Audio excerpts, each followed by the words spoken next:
How are we doing, everybody? Welcome back to the Shaun Attwood channel. Apologies for the late start. We had some technical gremlins, which have now been ironed out. Happy Halloween, and hope everyone is having a great day. And we're, of course, joined with Gary Waterman, the whistleblowing, exposing of the elite global plan master. And before we get started today, Gary, how are you? How you been? How's this week been? It's been good. Yeah, I've been a little bit tired. My eyes are stinging because I'm just on the phone constantly. So tomorrow I might have a little break and do a nice walk or something like that. But I'm good. And I do apologise. The technical issue, it was my fault, everybody. It was nothing to do with Ron. I'm the reason we're late, okay? Yeah, I'll pay that $20 for saying that later, Gary. So, look, before we get started, right, just to sort of ease us into this, Gary, I just want to say, right, there's some reports of you being seen in the wild, okay? And I've got two pieces of video footage which have legitimately been sent in by viewers. The first one apparently shows you doing reconnaissance over a pine forest somewhere in the world, looking for elite bunkers. Okay. So, I'm laughing already. I can see what's coming. Can you explain this? Apparently, this is you in your tent, just flying quite gracefully over this forest, looking for elite bunkers. And the second bit of footage, Gary, is even more shocking. It shows you with a group of whistleblowers taking out a government encampment. Okay, you can see Gary and the other whistleblowers here in their tents just tearing apart this encampment. And I say fair play to you, Gary. Your work is never done. To open it up this week is Gary in the Wild. So thank you all for keep sending in your footage of Gary in the Wild. We'll check back in every now and again. But I honestly thought it was going to be some footage of Bigfoot or something like that, just walking through the forest like a big hairy. Yeah. It's what one man can achieve in a tent, bro. I mean, look at how majestic you look. Look at this. I mean, that is some gracefulness. Just look at you go. They're not. They're not safe. But look, let's get serious, okay? We left off a pretty crucial point last week, which was JFK. So I'm going to let you jump in and continue on with this. I know we've got a shed load to try and get through, and the less interrupting and the less giddiness, I quote, Ron's too giddy. What? So we're just going to dial that back, let Gary talk, and let Gary and the Hendersons. That's a belter. That's an absolute belter. I do need a shave. I do need a shave, to be honest with you. So, okay, so we'll get into it. So Robert F. Kennedy, just quickly, those that you don't know me, former police officer since 2022, uncovered irrefutable, verifiable evidence of decades-long international government fraud, and it's just getting bigger and bigger and bigger. I've now linked it, what appears to be connected to the prophecy of the popes, tying back into the research that I've got. And hopefully you'll be aware that the King Charles recently went to the Vatican, and for the first time since the 16th century, you had a English monarch and the Pope praying together.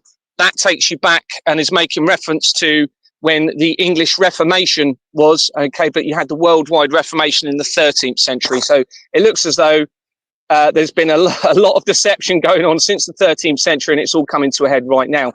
So anyway, let's talk about the Kennedys. So Robert F. Kennedy Jr. is the nephew of apparently assassinated former American President John F. Kennedy. He was made the Secretary of Health and Human Services by Donald Trump this year, and has made various promises regarding health matters, including about stopping fluoride contamination and cloud seeding or chemtrails, for example. A Company's House search of a Robert Francis Kennedy, so matches his name, but I think it's a slightly different date of birth. But remember, there's no verification on Company's House. There never has been. So what they are using is variations and false details and aliases, etc. But this shows a record for a different date of birth, slightly, and it links to 6 companies, including RFK Limited. That was incorporated in 2003 and dissolved in June 2010. This isn't long before CERN Limited was founded on Company's House. Everything is going back to CERN for whatever reason, guys, all right? It really is.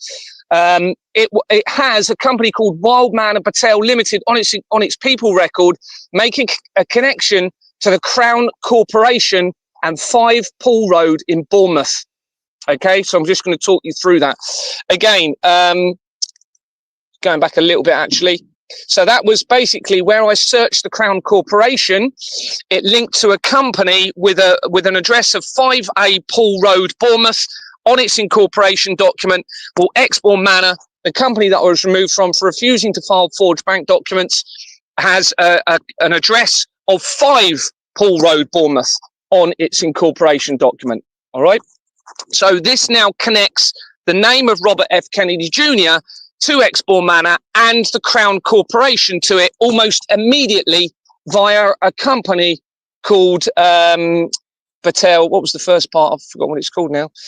Called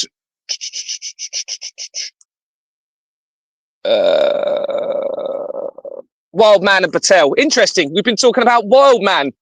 Unbelievable. That's not... Wow. Me being in the wild. Okay, so there you go. So we've got this connection straight away. Now we're going to move on in a minute, because the record for Robert Francis Kennedy also connects to R. Kennedy Limited, that was also incorporated in 2013 and dissolved less than 2 weeks after the acting chairman of Exbourne Manor resigned, after I wanted to look at our bank documents for the company, and it dissolved in less than 2 weeks after that. This record for Robert F. Francis Kennedy also connects to Where is the Party Limited.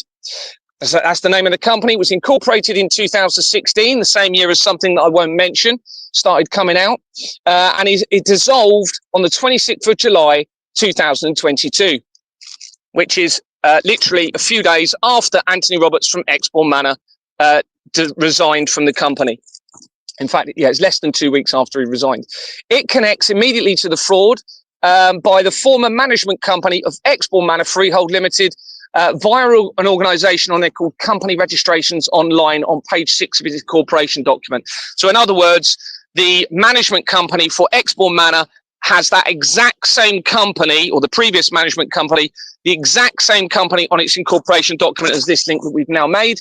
And the person that was managing the building, called Stephen Owens, or that's the name he was making me believe he was going under, links to the Russian government via the research very, very quickly, and connects to the main Freemason Lodge, Ghislaine Maxwell, Jeffrey Epstein, Jimmy Savile, Donald Trump, all of these key figures very, very quickly. So this record for Robert Francis Kennedy also connects to Kenmac Associates Limited, that was incorporated in 2005. Online Nominees Limited is shown in the People record and connects to 1,721 companies at the same time of the research. At the time of the research, one of these is called Rajar AL Golf in brackets UK Limited, that was incorporated in 2006 and appears to make reference to the Middle East with the Gulf connection. I'm not even going to try and say this name, but there's a name here, connects Kenmac Associates Limited to 6 companies, including Crintanan Infosys Limited. Some of you who know about the research of Rishi Sunak will know that Infosys companies links to his family companies, okay? This particular company, Infosys, with a funny name before it, was incorporated on the 23rd of July 2001. This is the day before Larry Silverstein acquired the lease for the World Trade Center building. And at the time of the research, the record shows that the company accounts are overdue and were due to be submitted in 2002, the year I was making my inquiries at Exbourne Manor. And I'm finding this with a lot of the companies, they haven't actually filed their accounts since I've been starting exposing this, and their accounts are all overdue.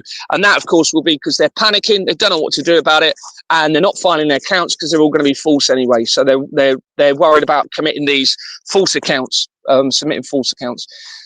This company, another linked to one of the other directors, appears to make possible reference to Rishi Sunak's family, as I've said, company Infosys, that connects immediately to the Hampstead, I won't say that, but a particular incident that allegedly involves very serious crimes against children via an organisation called Capita PLC, as shown elsewhere in the documents. So this is all coming in very, very quickly from RF Kennedy Jr. research, okay, linking in with everything that I've already been exposing. And you can see all of these changes happening as I'm exposing everything. This information regarding the research of Robert Kennedy creates huge considerations surrounding the Kennedy family and the apparent assassination of John F. Kennedy supposedly by Lee Harvey Oswald in 1963. into the research specifically now of John F. Kennedy. Research suggests that John Fitzgerald Kennedy was born in 1917. This is the same year as the Balfour Declaration. And what I'm finding through the research is because a lot of these dates of births are probably not even real, and they're putting symbolic dates within the research, so whether it's on Wikipedia or whatever, and then I'm able to then link that together. 1971 is a big one. Key people have their date of birth on Wikipedia as 1971. I think it's, I can't remember, Julian Assange is one of them. Other key people, well, that's the year that the World Economic Forum began, which relates to all of this we're talking about.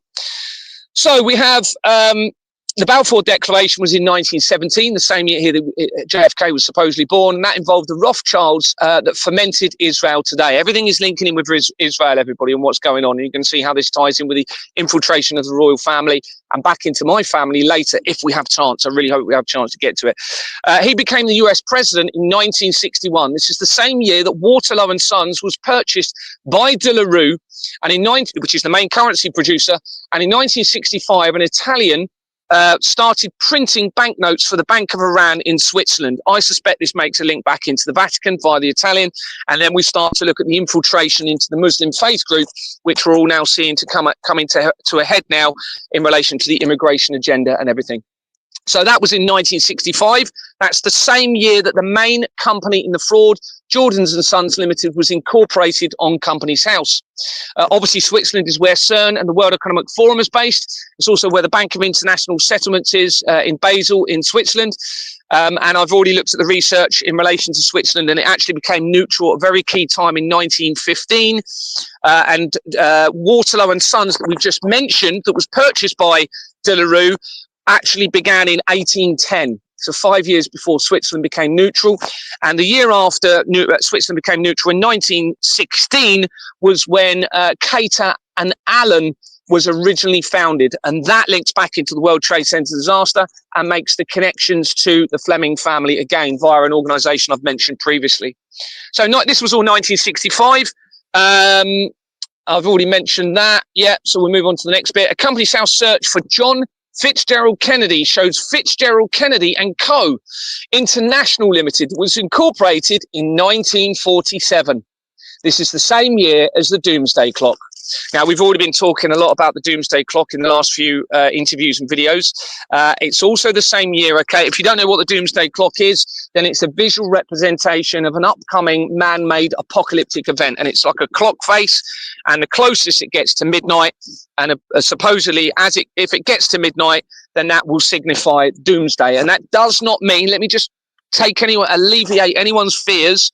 Doomsday does not mean the end of the world and we're all going to die necessarily. All right.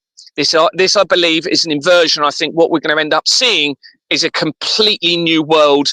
And I hope, if I have my way, it'll be a world of transparency, truth, trust, integrity, fairness, equality for absolutely everyone on the planet.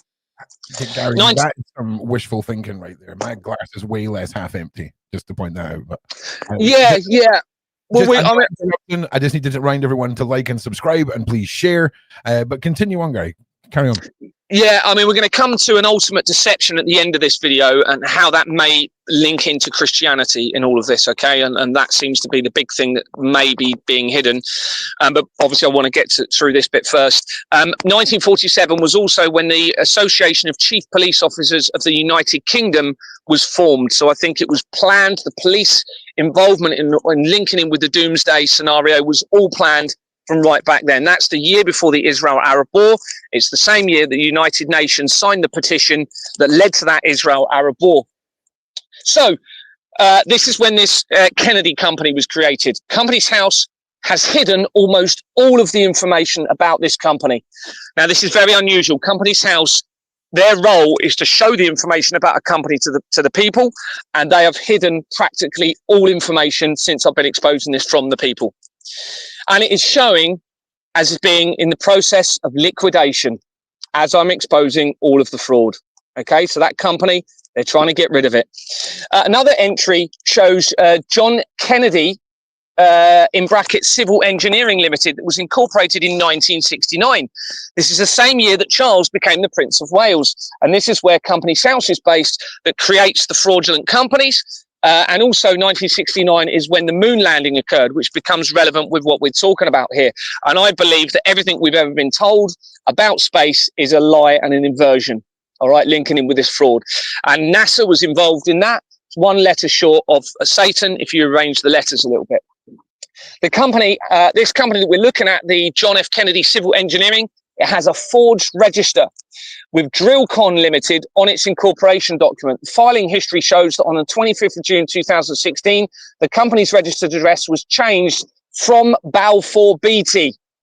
Okay, remember Balfour Declaration?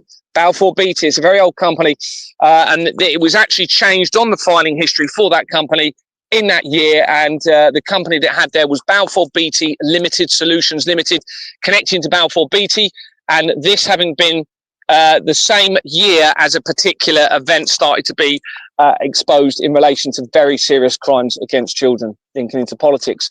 David Andrew Bruce connects John F. Kennedy Civil Engineering Limited to 46 companies, including many Balfour Beatty companies, such as Balfour Beatty Plant and Fleet Services Limited.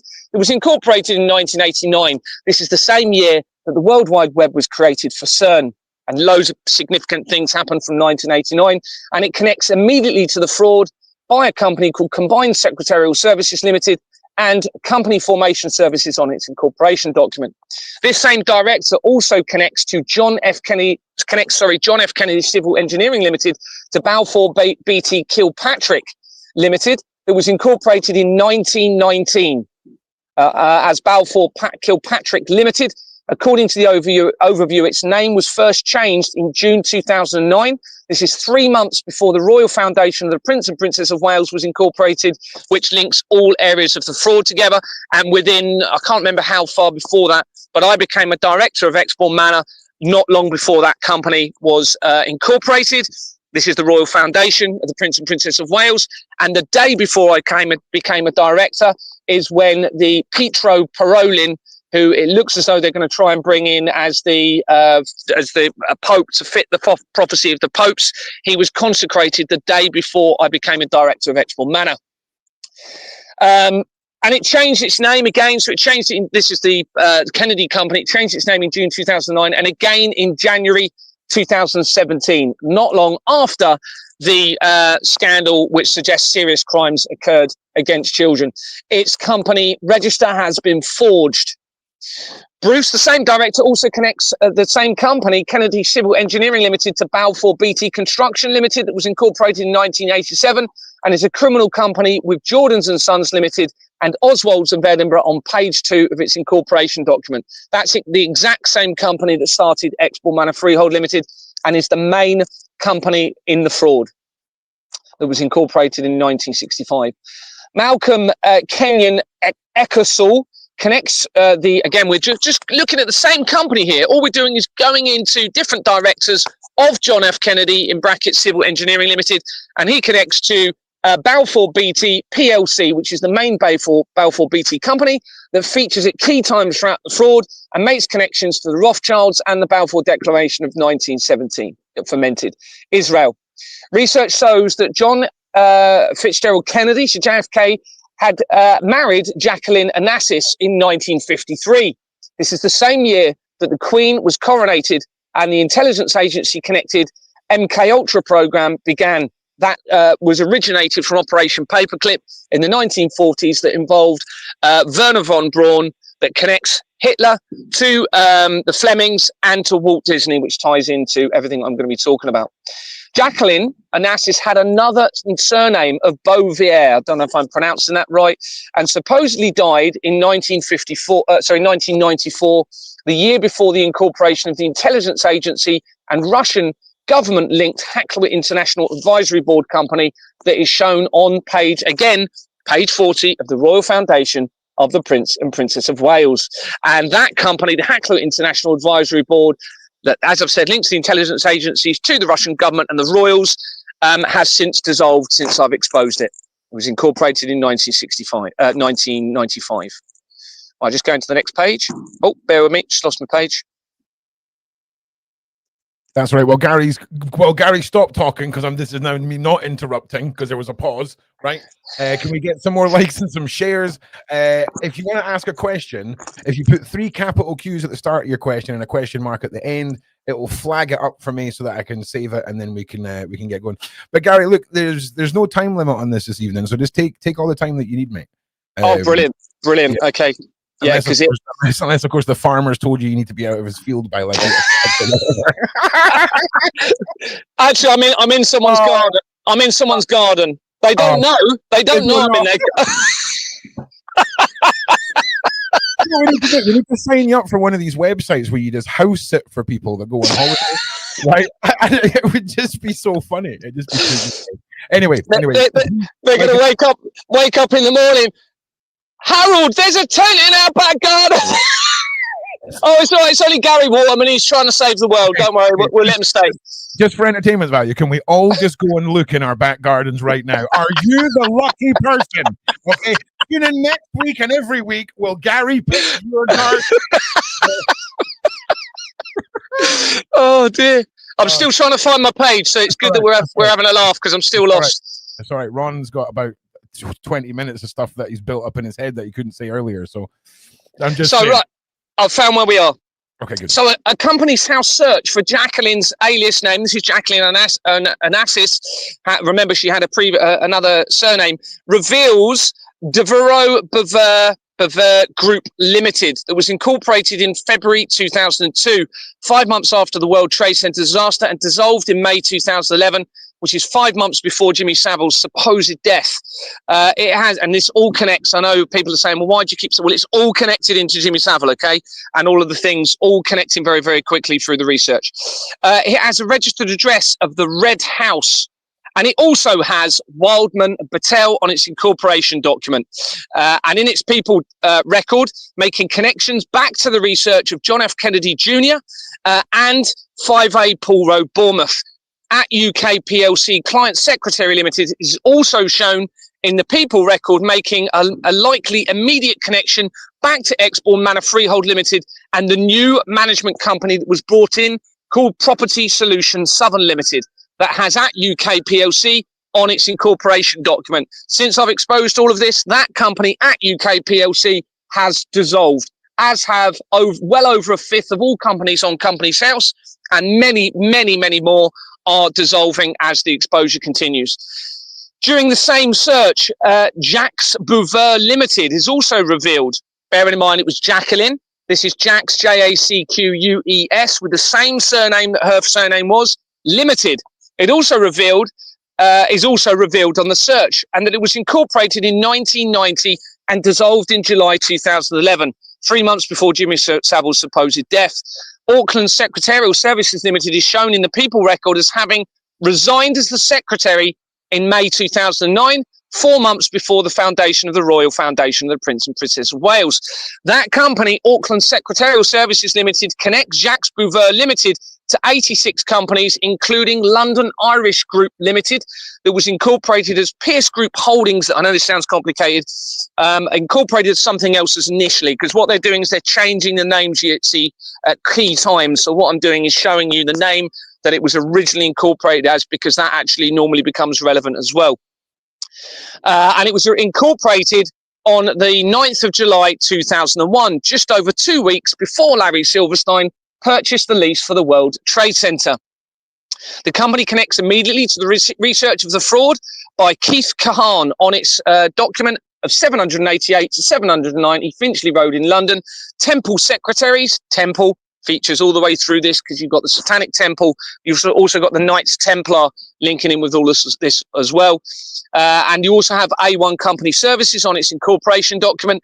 That was information that was provided by Gordon Bowden in 2017, 18, 19, and I was told that he was unalived in 2020 in February, and he had found the non-verification element of the Companies House fraud linking to that address where there was over 260,000 companies registered there, even though there was nobody at the address, which means there's nobody to serve any litigation papers in relation to any illegitimate activity by the companies. This included the likes of David Cameron and also international dictators, mafia, corrupt politicians, etc., all mentioned.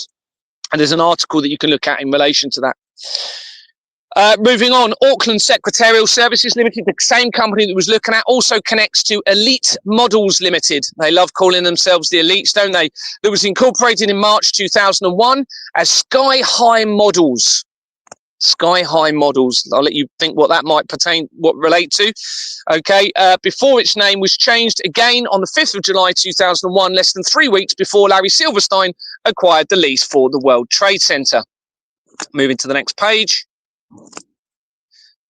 And we're going to get to some very interesting connections to Russia in a minute, and how we're going to come into the Cuban Missile Crisis as well. Nigel Anthony Chimino Branson. Who do we know with the surname of Branson, everybody? Maybe the Virgin Foundation.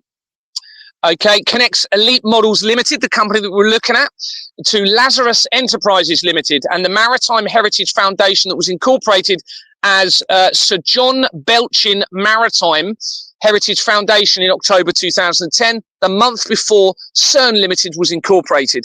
And since I've exposed the connection to CERN, CERN Limited has actually dissolved last year, as has various Collider companies that appear to relate to Jeffrey Epstein, and they also link in with my family. And we're going to get to some pretty gobsmacking evidence how my dreams and visions link key areas of this fraud to the infiltration of the royal family, and how that links in with my family as well later, if we get to it. So this same company we're looking at, it changed its name on the 25th of March 2011, just over a month after the Christchurch, New Zealand earthquake. Now, Christchurch, that earthquake becomes very relevant in all of this. Christchurch is the name of where Exbourne Manor is on road. It was called Christchurch Road, where this all started for me. Christchurch is the name of a school where particular crimes allegedly happen against children in London. Christchurch is twinned. It's the town where I worked. When I moved from Bournemouth, I transferred to a place called Christchurch, which is about 8 miles away from Bournemouth. And that was in 2010 when CERN Limited was created on the Company's House record. And that town is twinned with Christchurch in New Zealand. Okay, and just a quick connection again, Jacinda Ardern, who was the former Prime Minister, links to an organisation called the Earthshot Prize, and that then connects immediately to the Royal Foundation of the Prince and Princess of Wales again, which is the company I've been mentioned earlier, and that links all areas of the fraud that I've identified. Christchurch is also the name of the church that my wife's grandparents went to in Westbourne, that I didn't know was actually connects to Deborah Fleming, who was the person that initiated my removal. And that is where I obtained the ring from my wife's grandparents, who has the surname of Windsor. He used to be a Freemason and then became a Christian. And I've worn that since he died in 2021 because he meant a lot to me. So we have this connection. Lord Robert George Alexandra Belchin is shown as a director for the Maritime Heritage Company, okay, that we mentioned a minute ago. And research shows that he was heavily involved in the educational sector and was also the chair of St John's Ambulance. Belchin was the chairman of Grant Maintained School Centre, formerly Foundation, from 1989, the year that the World Wide Web was created for CERN, until 1999, 2 years before the World Trade Center. He has been chairman of the Centre for Education Management since 1995, the same year that the Hackler International Advisory Board was a company incorporated. He has written numerous articles on education and politics, and his schools initiative was proclaimed by the Daily Telegraph's deputy editor, Benedict Brogan, as being the first, and as time passes, perhaps the most important legislative milestone achieved by the coalition, linking into education. Now, remember, we've got the apparent crimes against children tying in with everything I'm exposing, and how that ties into the educational establishments as well. Graham, remember, this is all coming in from the research of Jacqueline Onassis with the previous surname. Graham Frank Chase connects the Maritime Heritage Foundation to 16 companies, including various Chase Bank companies that will make connections to JP Morgan, and therefore the Flemings that initiated my removal from Exbourne Manor after I refused and continue to refuse, going against everyone, to file forged bank documents. The National Association of Business Crime Partnership, and this connects to the National Association of Business Crime Partnerships, everybody. So this will link back into the police. It was incorporated in 2004 and dissolved in 2018 as Gordon Bowden was exposing his evidence. Remember, he was the one that came up with the evidence of the non-verification, tying in with Finchley Road and tying in with Company's House. It connects immediately to the research of fraud by a company called Shoesmiths on its incorporation document. Research shows that Graham Frank Chase appears to have been president for the Royal Institution of Chartered Surveyors in 2006. And funny enough, I've just put that same organisation back in from another key part of my research into the document, and I think we actually come across it later. This research shows that major changes were being proposed to RICS, the Research of Institution of Chartered Surveyors, in 2022, as I started to expose the fraud.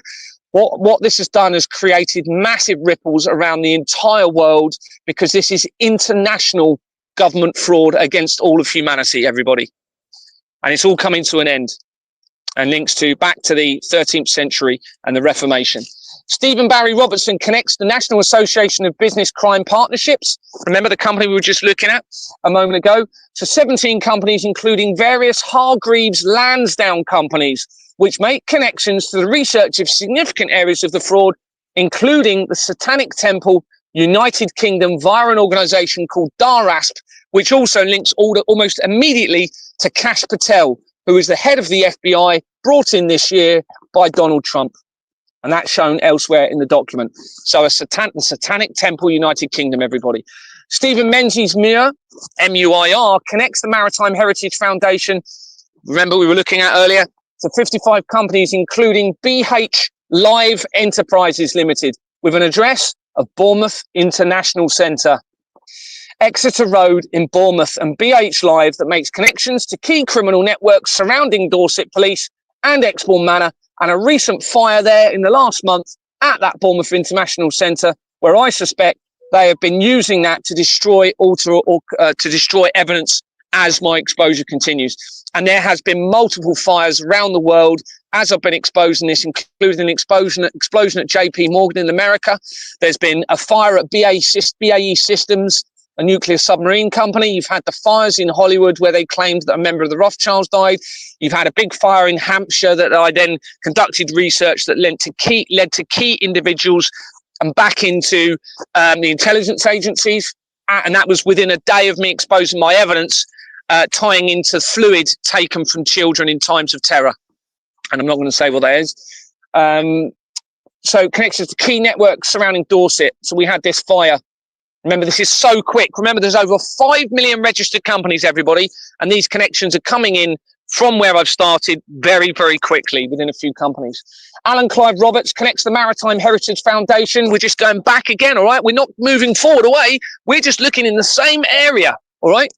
To 12 companies, including Army and Navy Club Limited. Remember, the heads of the military involved, the heads of the police are involved. They all need to be arrested. All police and crime commissioners, all chief constables, the heads of the military, in my mind, all need to be arrested by the people. But he also not only connects to the Army and Navy Club Limited, but also to the Royal Society of Medicine Press Limited. So makes a royal connection that had already been connected quickly to the research surrounding Julian Assange. And Julian Assange links to a doomsday cult via one of his mother's partners. And every area of Julian Assange links into the research. And actually coming in from his mum's name, she connects very quickly, or a record in her name connects to the Association of Chief Police Officers of the United Kingdom. And remember, they were originally founded in 1947, the same year as the Doomsday Clock. Referring back to Nigel Anthony Chimino Branson, remember the name that we connected to Elite Models? He also connects to Cathedral Enterprises Limited, that had already featured in the research of Richard Knighton, who, as I'm continuing my exposure, in July, it was publicised that he was going to be appointed as the new head of the military for the United Kingdom, and every area of research surrounding Richard Knighton goes straight into key companies in the fraud that I've been exposing. So he is now, I believe, the head of the military. he was brought in September. So it looks as though they're making a centralized potential plan against humanity, and we're going to come to that later. Nobody needs to fear, nobody needs to be scared, because the ultimate deception that I'm going to be revealing will very likely prevent any of their plans ever happening. Okay, and it's probably the largest deception ever against all of humanity, potentially, as the exposure continued, and is connected to important areas of the fraud. Now we're going to move on to the Cuban Missile Crisis. John F. Kennedy is famously remembered for his role in seemingly averting the supposed Cuban Missile Crisis of 1962, where the world supposedly came the closest it had ever been to a nuclear war after a meeting between Fidel Castro and Nikita Khrushchev. I'm not going to try and pronounce that, but it's linked to Russia or the former Soviet Union, led to nuclear missiles being supposedly, all right, I think this is all a deception, positioned in Cuba near America after theirs had been positioned in Italy and Turkey, which led to a standoff from the 16th to the 28th of October 1962. The research suggests that Khrushchev, I'm just going to say Khrushchev, I'm probably pronouncing that completely wrong, became the leader of the Soviet Union in 1955 after Joseph Stalin died in 1953. 1955 is the same year that the first Disneyland resort opened, okay, which is very relevant to everything that we're talking about and the infiltration of the royal family that we're going to be talking about later, or the potential infiltration of the royal family. And the connections that's made from Walt Disney, which connects, as I've said, to Hitler, the Flemings, and Werner von Braun, who was named the father of NASA. Remember, we've talked about the moon landing in 1969, the same year that Charles became the Prince of Wales. Well, we've also got Werner von Braun named the father of NASA, again, linking him with NASA, and he's connected, as I've said, to Disney and Hitler, according to the research, and the Flemings. And he was involved, this becomes important with what I'm going to tell you, in supposedly the first rocket fuel system, the first rocket fuel engine, okay, certainly for the United States. And he was brought in, remember, he was brought over from the Nazi regime as Operation Paperclip to America. And Operation Paperclip then was formed in 1953 as MK Ultra. It then turned into MK Ultra from 1953, which is the same year that the Queen was coronated. So moving on to the next page, we're talking about the Cuban Missile Crisis here. I've mentioned Operation Paperclip and the year that the MK Ultra program began. And this is the year before, okay, 1953 is the year before CERN was founded. Okay, it was founded in 1954, the original company, and it then was involved in the Large Hadron Collider. Khrushchev was famous for being the leader for the former Soviet Union at the time of the launch of Sputnik 1. Okay, now remember, we've talked about the moon landing, which was supposedly, Sputnik 1 was supposedly the first satellite to circle the globe, I believe, starting in 1957 and finishing and coming to Earth in 1958. This is the year that Charles was initiated to become the Prince of Wales. I can't remember the exact wording, but he was initiated to become the Prince of Wales in 1969, but in 1958. Okay, now that is when NASA was also formed that same year. Moving on now. So Khrushchev had lived close to the border of Ukraine, and his parents were Sergei Khrushchev, and I'm not even going to try and pronounce that, who were supposedly poor Russian peasants. This is the wording in the research. And his sister had worked various jobs in Ukraine. So we have a link between Russia and Ukraine right back when all of this was going on. Research shows that Sergei Korolev, okay, this is how my company's house research is going to come into this now. Research shows that Sergei Korolev was the lead Soviet rocket engineer. Remember, we've talked about Werner von Braun, and the chief designer in charge of the Sputnik 1 program. Korolev, working with the approval and support of the Soviet government under Nikita Khrushchev, was responsible for the technical design and launch of Sputnik 1 and the R-7 rocket that carried it into orbit. His role remained a secret in the West. All right, this is important. Remained a secret in the West during his lifetime, with a less involved Soviet physicist Leonid Sedov mistakenly being credited with the Sputnik launch. All right, so there was some sort of panic and hiding of information around this. Well, is that because of what I'm about to tell you? A Companies House search for Sergei Korolev shows a record for a Sergei with one letter different. Remember, there's no verification on Companies House. One letter different in the first name, same surname as Korolev, with a date of birth of 1971. Remember, there's no verification, and they're using links. Remember, I said 1971. They're putting symbols in there. That's when the World Economic Forum was created. And it links to 4 companies with a correspondence address in Moscow, including Y Boston Systems Limited, that was incorporated as Brace Baker Silos Limited, suggesting there's a connection to rockets. This was incorporated in 1999. The overview shows that its name was changed in 2008, the same year that the Large Hadron Collider was activated. And again, it changed its name in December 2011, 2 months after Jimmy Savile supposedly died. Now, this is all connected, all right? And when you look through my document, you'll be able to search keywords. For example, you can search Jimmy Savile and see where he features all the way through this. So there's a reason I'm making these references in all of this, because it does all linking with the research, okay? This company connects immediately to the fraud, to the research of my family and the Collider technology by Reichman and Wing Limited, an organizer, a company on their document, and to RWL registrars on its incorporation document. And we're going to mention Reichman and Wing later and how that links in back in with the infiltration of the royal family and ties in with potentially the real heir to the throne. Stephen James Morgan, in brackets, I put possibly a relative of JP Morgan, connects Y Boston Systems Limited. Remember, that's the company linking into the Sputnik research, to 8 companies, including Grain Storage Solutions Limited. Remember, we've got the link to Ukraine already in the research tying in with this, and that becomes important. All right, that was incorporated on the 30th of September 2011, a month before Jimmy Savile's supposed death, and it dissolved in 2018 as Gordon Bowden. Remember, he found the non-verification element of the fraud, and Finchley Road was exposing his evidence, and I've been told he was supposedly unalived in 2020. A grain company had previously been identified during important research of the fraud, connecting the Russian government and Ukraine and the royal family via the Hacklowitt International Advisory Board, as shown elsewhere in the document. And remember, the Hacklowitt International Advisory Board is shown on page 40 of the Royal Foundation of the Prince and Princess of Wales, and that company has dissolved since I've exposed it. And during the Russia and Ukraine conflict, as you all know or remember, there was articles emerged of issues to do with the world's grain supply.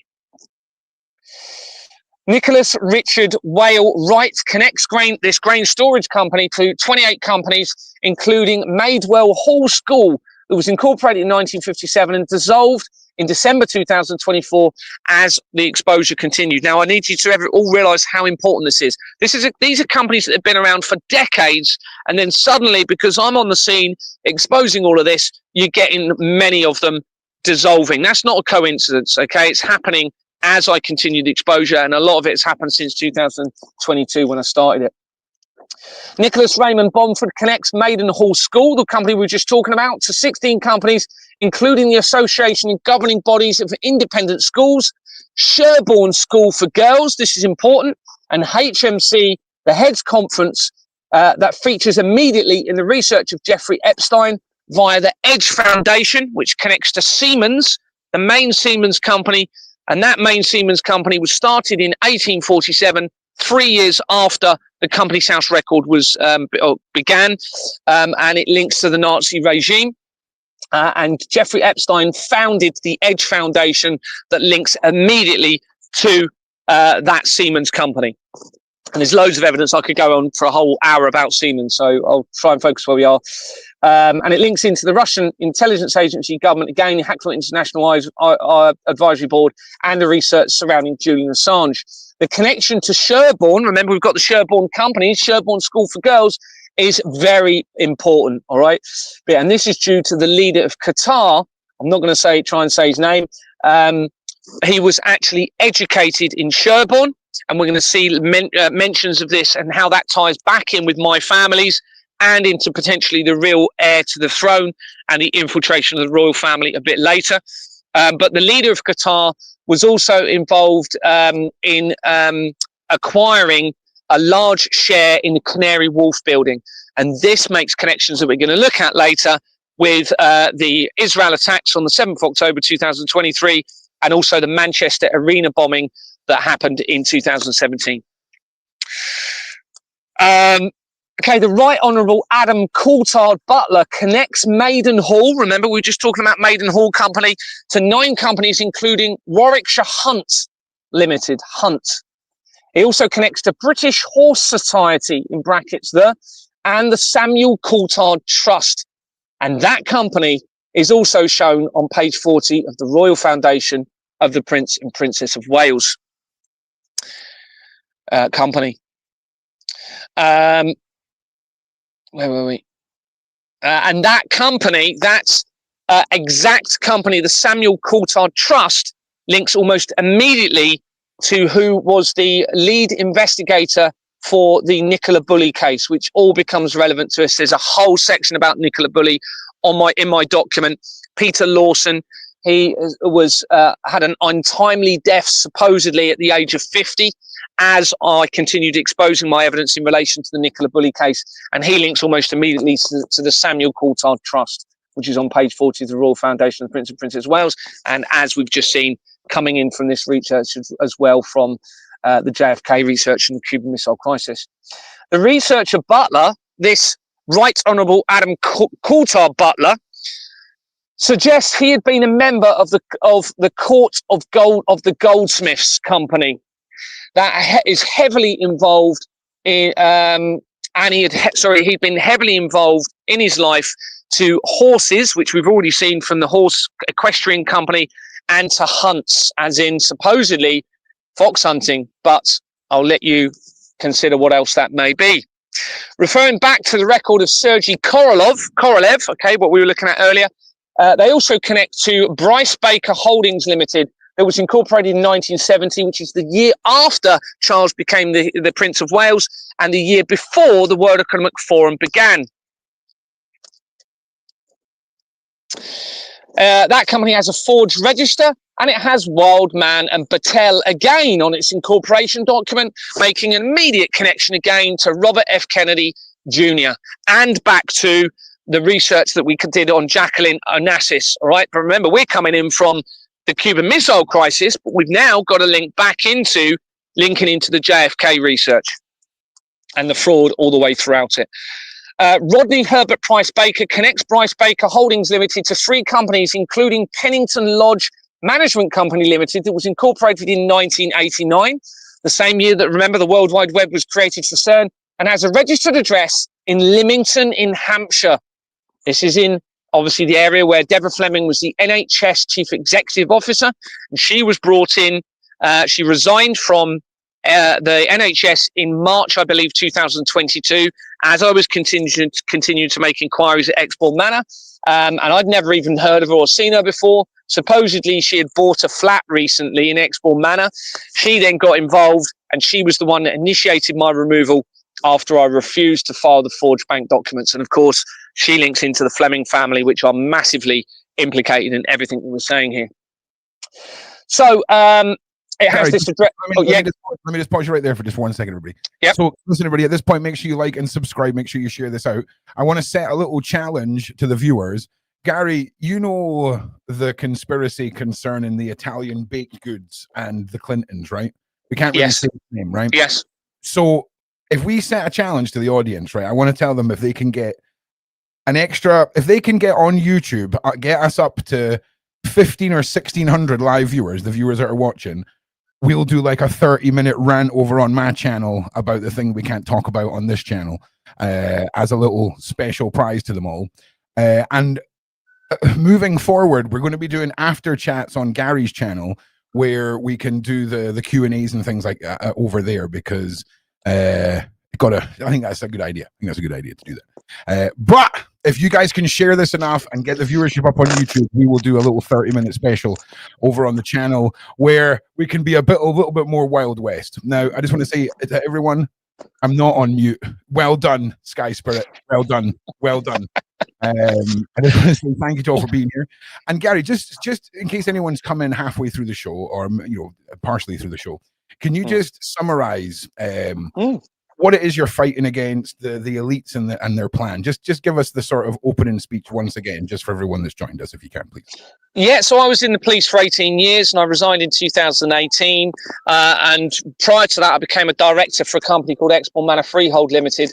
And after I left the police, we had a big roofing project done on the building to which that company related, where I was living.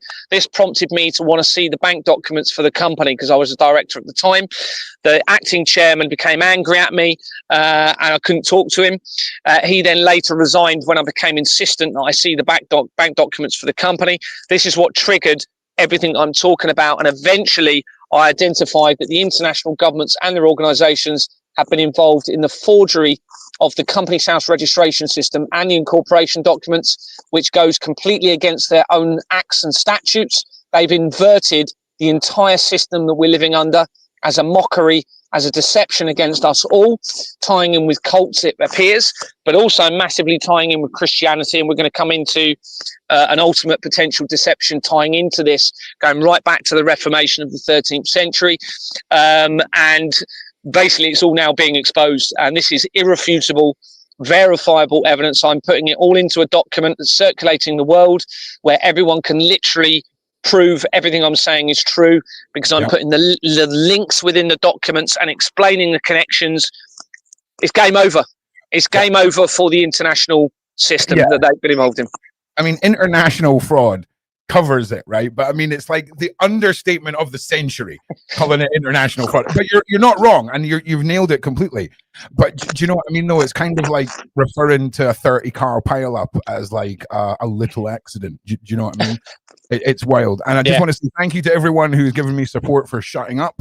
It's so difficult for me. I broke a sweat and had to tie my hair up. That's how hard it is. So there was a couple of things though, Gary, that you'd said. The JP Morgan involvement is just going back to the Tesla and going back throughout history. JP Morgan and the ulterior motives of grandeur and world dominance it's riddled. It's riddled in that family's bloodline and history. And it's crazy how complex it is. So that's one thing that people have been saying in the side. Oh, it's so complex. You know, what's the point in talking about this if we can't do anything about this? Just so you know how this works, right? Gary goes out, has his life ruined to get the information. He then brings it back, and it's for us to then act upon. You can't expect Gary to get the information, put the information out, and then Batman it himself. So it's for us to figure out what to do with all of that. And I have built the website, the web page. I'm just populating it now so that each show we've got somewhere where all the Gary stuff is for everybody, basically. So I just wanted to jump in there. Now, when you go, Gary? I was just going to say on that point, because I've got all of this evidence, I've got a strategy that will end all of this, I believe. So there is something we can do about it, absolutely. And the strategy that I'm suggesting, I believe, will end all of this. But that's a whole big another discussion. If you want to go into that, we can. But we will 100%. I mean, this is the thing. I love it when Gary hits you with 10 minutes of absolutely soul-destroying information, and then goes, "But don't worry, everything's going to be fine." And it's like, okay. It's like I remember being on my first flight about 6 or 7 years old and experiencing really bad turbulence, and it was the same wave of emotion looking up at my mum and her going, "Everything's going to be fine, don't worry," and the plane's doing this. It's like conversational turbulence, Gary. That's what it is. But I'm here for what you think the conclusion is going to be, and all of it, as we all are. But get liking and sharing. We've set the challenge. If you can get the viewership to that level, we'll do a little special show for you guys because you're worth it. There's not a time cap on the show this evening either, so Gary can speak freely or until he gets thrown out of a garden. And I'm assuming it was fireworks in the background, and you've not left for another country that's currently in conflict, right? Yes. No, I'm fine. I'm fine. Okay. I'm still here. But yeah, this can absolutely be resolved, everybody. I wouldn't be doing this if I didn't think that this was going to be resolved and could be resolved. I wouldn't even be doing it. I'd be going out and living my life and enjoying my walks or whatever, bike rides or whatever. So I wouldn't be. Everyone stop. Nobody. It sounds like you would be doing the same thing as you're doing now, Gary. It sounds Yeah, like I would. a lot of bike rides already. So I mean, like, other than warmth and then like solid walls is really the difference, right? Yeah, and if what I'm going to conclude with at the end of this is potentially real, then everything's going to change. So everyone needs to just stay strong in this, follow the strategy if they can, which I can talk about later, a big part of this is just coming out with the truth, okay? Because in these people's minds, the truth will end them anyway, end their plans. There's a big suggestion that they believe in karmic rule and karmic law. So if once their plans are exposed, they generally can't carry them out. Okay, that's generally the case. I agree. I will be honest with you. A little bit of me hopes that when we get to the end of this, you try and sell everybody like a Matrix, Awake from the Matrix course like Andrew Tate did, and it's just been the longest sales pitch in the history of the world. Do you know what I'm saying? You can find out how we can stop this for £9 a month over on my website. No, that'd be brilliant. So again, we've got to have a laugh. So again, everyone, like and subscribe. I'm going to go back to shutting up now. Make sure you guys are sharing this where you can. And Gary, just pick up where you left off, and let's keep this going. Yeah, so we were looking at this company, Pennington Lodge Management. The filing history of it shows that the multiple registered address changes are made. The people record shows JWT South Limited that makes immediate connections to my brother-in-law, and I'm going to name them Richard Timms. His picture's in my document, and his family, it's to his family's record, and his family link immediately into the main Freemason Lodge and into Jimmy Savile. Now, there's all three of my families are massively connected into all of this, and we're going to come into how that links in with my dreams and my visions and how it ties in with the infiltration of royal family later. So getting back to this. So Kenneth Edward Henderson connects Pennington Lodge, the company we're just talking about, Lodge Management Company Limited, to 103 companies, many of which are associated with the fraud, and addresses that connect quickly to the Association of Chief Police Officers of the United Kingdom. Remember, they were founded in 1947, originally the same year as the Doomsday Clock, via the Association of Residential Management Agents, or ARMA. With all of this evidence, we have to seriously consider that the supposed assassination of John F. Kennedy and the Cuban Missile Crisis was a deception against humanity to facilitate further collaborative crimes against the masses, and particularly the little ones, through the criminal network in place. So we're going to move on to the next subject, which I've chosen, I hope you don't mind, Princess Diana. All right, because now I know you didn't expect this, but I think this is going to tie in quite well with what the other connections that we're going to be talking about with the royal family. So where we did the other day, we talked about their world, which had come in from the prophecy of the Pope, and it linked to an organization called the Galileo Foundation, where Pietro Parolin had been involved in a meeting in October 2022, okay, an interfaith meeting. That's no coincidence, everybody. That is the time when I'm escalating my inquiries at Exbourne Manor. Okay, it was the end of that month when Elon Musk wore Baphomet on his outfit, and Elon Musk is massively linked into this. Well, anyway, going back to that research, Sarah Jane Brown connects their world, which was via the Galileo Foundation. It went straight to, via a director, a company called Their World, and I'd already linked the Galileo Foundation to the 3-Eye Atlas, because there was an organization called the Galileo Project that tied in with the Atlas Comet that is supposedly all happening now and leading up to Christmas, which is no coincidence, everybody. All right, this is all going to be part of their deception, tying in with the prophecy of the popes. All right, and all linking in with me, it seems. So this person, Sarah Jane Brown, connects their world to Gordon and Sarah Brown. Okay, and also, Gordon and Sarah Brown. To a company called the Office of Gordon and Sarah Brown, and also to Harrods Group Holdings Limited. Now, Harrods Group Holdings Limited, they resigned from these organizations, Sarah Jane Brown, in October 2022. All right, this is when that meeting took place with Pietro or however you say it, Pietro Parolin, who it appears they're going to try and bring in as the next pope to fit the prophecy of the popes.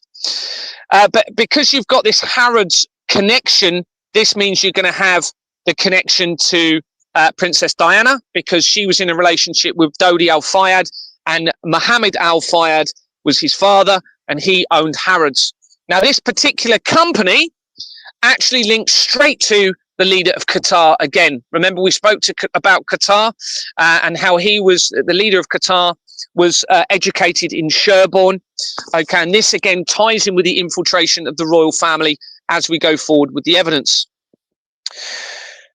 Also, when you come in from the Hackler International Advisory Board, one of the directors at least connects immediately to, just going to read this so I don't get lost actually, at least one of the directors of the Hackler International Advisory Board, remember that's the company that links the intelligence agencies to the Russian government, links in with the royal family again, and they're basically, you can see in my research, they're trying to hide the company names, removing them as I'm exposing them all. They even put the name of the daughter of Vladimir Putin's opposition as a director, as I was continuing to expose them. I'm sure they was hoping that would make you think it had nothing to do with Vladimir Putin and that he was being set up as a part of that. So he connects quickly, this same director connects quickly to De La Rue and De La Rue Quest, which is another De La Rue company. Remember, De La Rue is the main currency producer.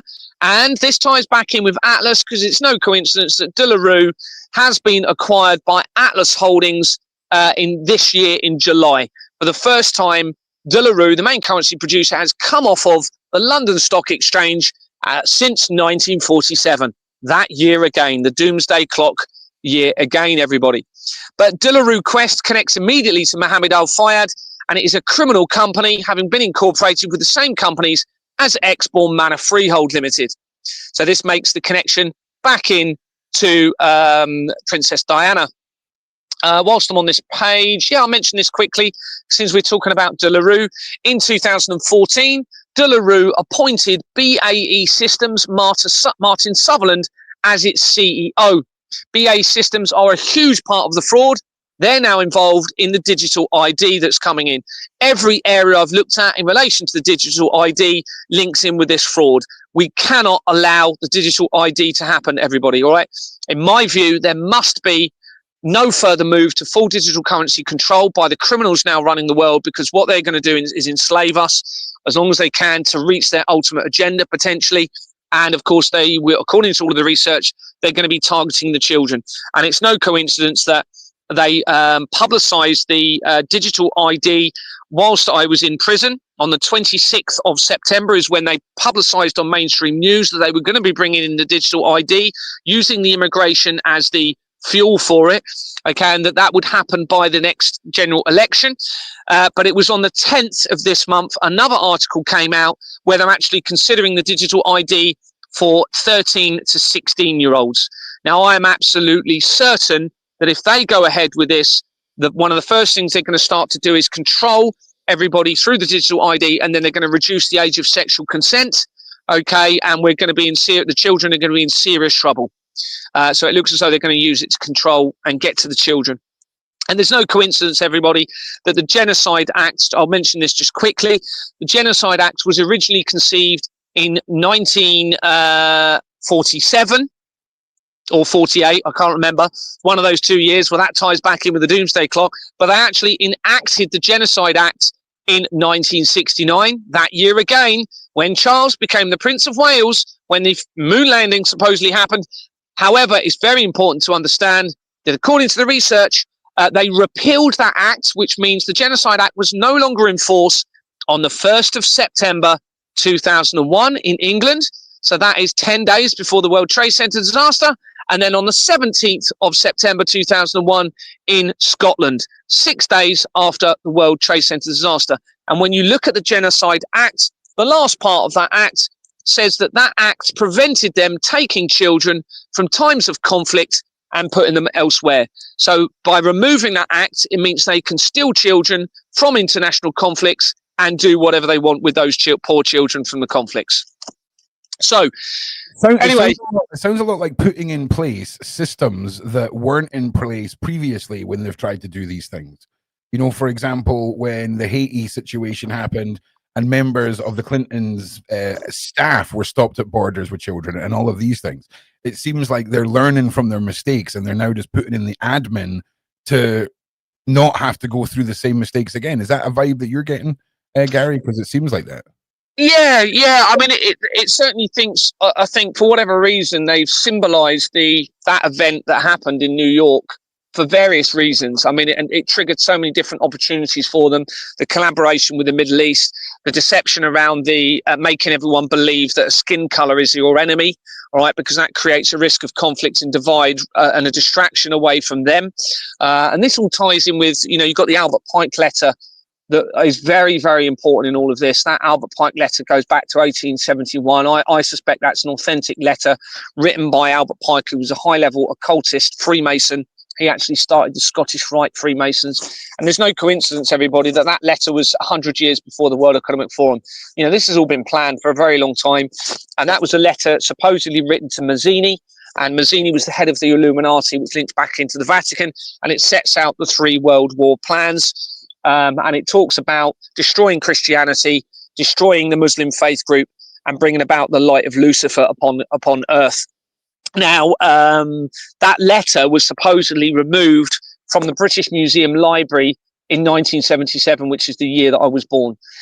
There's so many different things that have happened in the year that I was born, and we're going to come to potentially why that may be later, and the deception within Christianity and how I may link in with all of that later. So BAE Systems, it's the UK's largest defence contractor, and in 2014, Martin Sutherland of BAE Systems was appointed as a CEO. Now, this gives them the ability to launder money through fake defence contracts or in relation to conflicts, and therefore steal money from the masses through the fraud that I'm talking about. Because one of the things I didn't mention earlier is where they're creating the criminal fraudulent companies, and because there's been no verification since 1844, in other words, no names are checked, no addresses are checked for the incorporations of companies, they can get away with doing what they want. And this deliberately allows them to launder money through, with no accountability and liability, through the international governments into offshore accounts, and use it for whatever sinister agenda they may have and for whatever addictions they may have. And I do think, unfortunately, addictions is a huge part of this with our governments now, whether that's substance abuse or whether that's sex or wee little ones as well. So he was appointed in 2014. I can't see that. Oh, yeah, I've already mentioned that.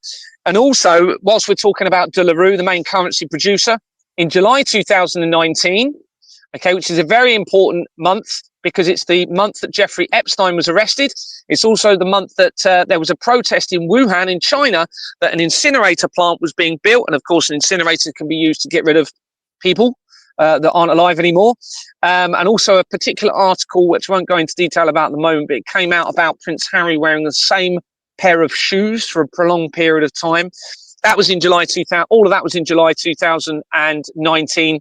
Well, in July 2019, the Serious Fraud Office, which was headed by Lisa Osofsky, supposedly conducted an investigation into De La Rue, the main currency producer, for suspected corruption in South Sudan, but closed the case with no further action. The Serious Fraud Office are implicated massively in the fraud, as is Lisa Osofsky, who was moved from her position after my initial reports in 2022, as was Michael Lockwood, who's the head of the Independent Office for Police Conduct. They moved the Assistant Chief Constable, Sam Derea of Dorset Police, Scott Chilton, the Chief Constable of Dorset Police, the head of the council, Andrew Mellor, resigned all at the time around the time and after I was exposing all of this. So I think that's very important that I mentioned that about De La Rue, that timing. So we're going back to now the research of Princess Diana. So where are we? Let's make sure I get to the point of this that's relevant. Why did I put that bit? Like and share, everybody. You're doing great. We're just up at 1,500 watching live. We're about 1,460 people. So if you guys can keep sharing, keep pushing this out, we would really, really appreciate it. And if you're watching from inside the house, from which Gary is sleeping in the garden of, get him out a cup of tea, right? Maybe a toasty or something. Come on, Like, let's sort him out. Do you know what I mean? Jesus. That'd be nice. Or a bed for the night. A bed for the night would be nice. Like Gary, just come to Mike. Like, honestly, you'll never meet a guy who gives less of an F about the establishment coming to get him. Right? Like, honestly, I'm ready for it. I'll Valhalla my way out of this if I have to. You know, that's straight on. But why not? Like, what are they going to do? What's the worst they're going to do? What are they going to do? Like, I've got a 12-foot hedge that goes right round my entire property. There's only one way into it. Right? You stack 4 wheelie bins against there. No one's getting through quietly. Do you know what I'm saying? Put a bunch of paintballs in the freezer and we got this. We got this. So this is the research coming in from Zach Goldsmith, who is the son of James Goldsmith, where there's an article suggesting he may be the real father of Princess Diana.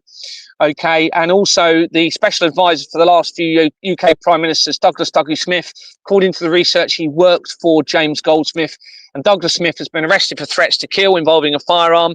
He started up Fever Sex Parties, which was an open orgy fest, 5-star orgy fest for under 40-year-olds, and he also practices the dark arts, according to Nadine Dorries. So this is coming in from that research of James Goldsmith's son, and it links to Greenpeace companies. Okay, and then we go into a person called Ian Stewart Flukes, connects to an organisation called 13A Portobello Management Limited, which connects to Greenpeace companies, which makes direct connections to the Green Alliance and therefore the Goldsmith family via former name Goldschmidt, who are Jewish/German. Right, they are intertwined with the Rothschilds, giving the motivation behind the World War deception, because the Rothschilds were also involved in the fermentation of Israel. This is the family appearing to be associated with the Prime Minister, as I've said, the Prime Minister's Special Advisor, Douglas Smith, and a company that connects immediately to the management company of the Grenfell Tower fire at the time of the fire in 2017. This is via an organisation called Temple Trust. So when you come in from this Goldschmidt company, there's a director connected to Temple Trust. And then right there, you've got the management company that managed the building, the Grenfell Tower fire, at the time of its fire in 2017. Now, I think this is going to tie in with Exmoor Manor, the building where this all started for me. It hadn't had a fire risk assessment since 2017. And this is one of the things that I was trying to address, because it's unlawful not to have one, when I became the acting chairman after Anthony Roberts resigned. And they still got rid of me, even though I'm trying to make the building safe for all of the residents. And as far as I'm aware, it is still not actually complying with what is the regulations in relation to fire safety.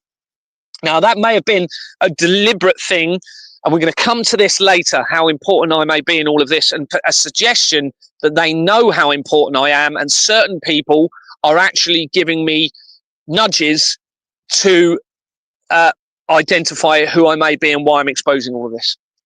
So this is the Temple Trust that links to that. Flukes also connects to Ingenious Film Partners LLP, and Ingenious Film Partners 2 is the company on page 40 of the Royal Foundation of the Prince and Princess of Wales. So coming in from the research of the World Wide Web, okay, which ties in with the incident of involving Prince Harry, which I won't go into at the moment, but that also links back into July in 2019 when Jeffrey Epstein was arrested. We hit from the World Wide Web Foundation company. It links to a Farnham and Mason Public Company Limited, which is a fraudulent company incorporated in 1909 with Waterlow and Sons on its incorporation document. Remember, Waterlow and Sons was purchased by De La Rue in 1961, the same year when 1965, 4 years later, was when an Italian was printing money in Switzerland for the Bank of Iran. So this was 1909. Waterlow's connects to it. Research suggests that Wickstrom, this person, has a big role in retail industry and had significant involvement with Harrods again, making a further connection to Princess Diana. So just to reiterate, this is coming in from the World Wide Web. Remember, the World Wide Web was created for CERN by a guy called Tim Berners-Lee, and he worked at CERN in 1980 which is the same year that the Georgia Guidestones were erected, which represented an upcoming man-made apocalyptic event. And on those stones, it had the inscription of "to keep the world below a population of 500 million." Tim Berners-Lee, whilst I'm thinking about it, lived in in Wimborne in Dorset, which is where the Flemings lived, who initiated my removal from Exmoor Manor after refusing to file the forged bank documents. Tim Berners-Lee had also been involved in copier companies, and I think linking in with photocopiers, which ties in with my family in Kent. And those two companies, one was in Ferndown in Dorset, one was in Bournemouth, which is where Exmoor Manor is, and that the company that he worked for links almost immediately to Exmoor Manor Freehold Limited again. So there's a big connection here with the World Wide Web. And that particular company, the World Wide Foundation, dissolved this year after I was exposing all of the connections to the World Wide Web and CERN. And it had actually been founded, I can't remember, I think it was 2003 or 2004. So you can see how they're all dissolving as I'm coming along and exposing everything. Okay, which bit? I'm just trying to think where we go from here. Okay.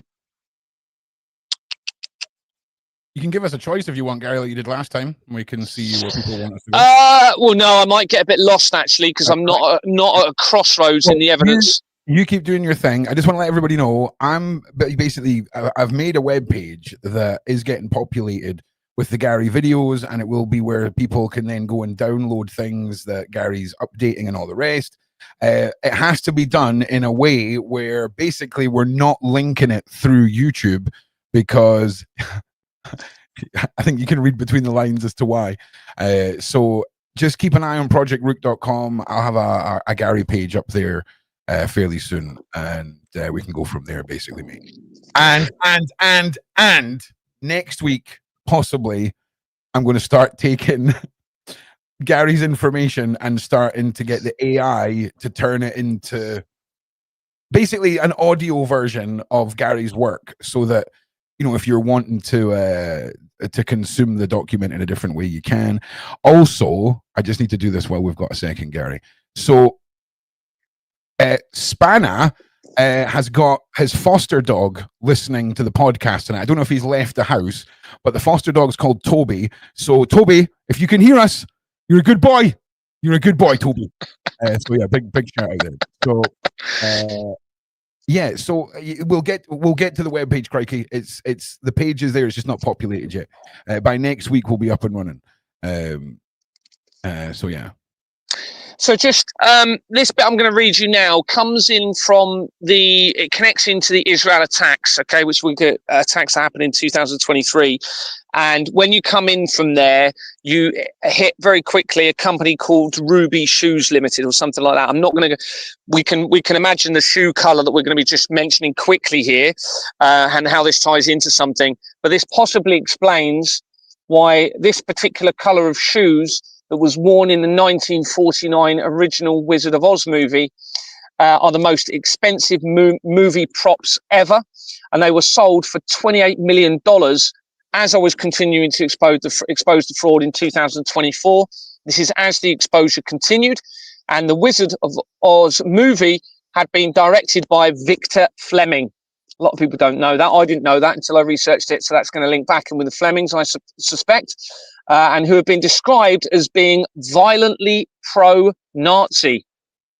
Interesting. Victor Fleming, supposedly described as being violently pro-Nazi. Who directed the Wizard of Oz movie, everybody, and you've got the ruby shoes.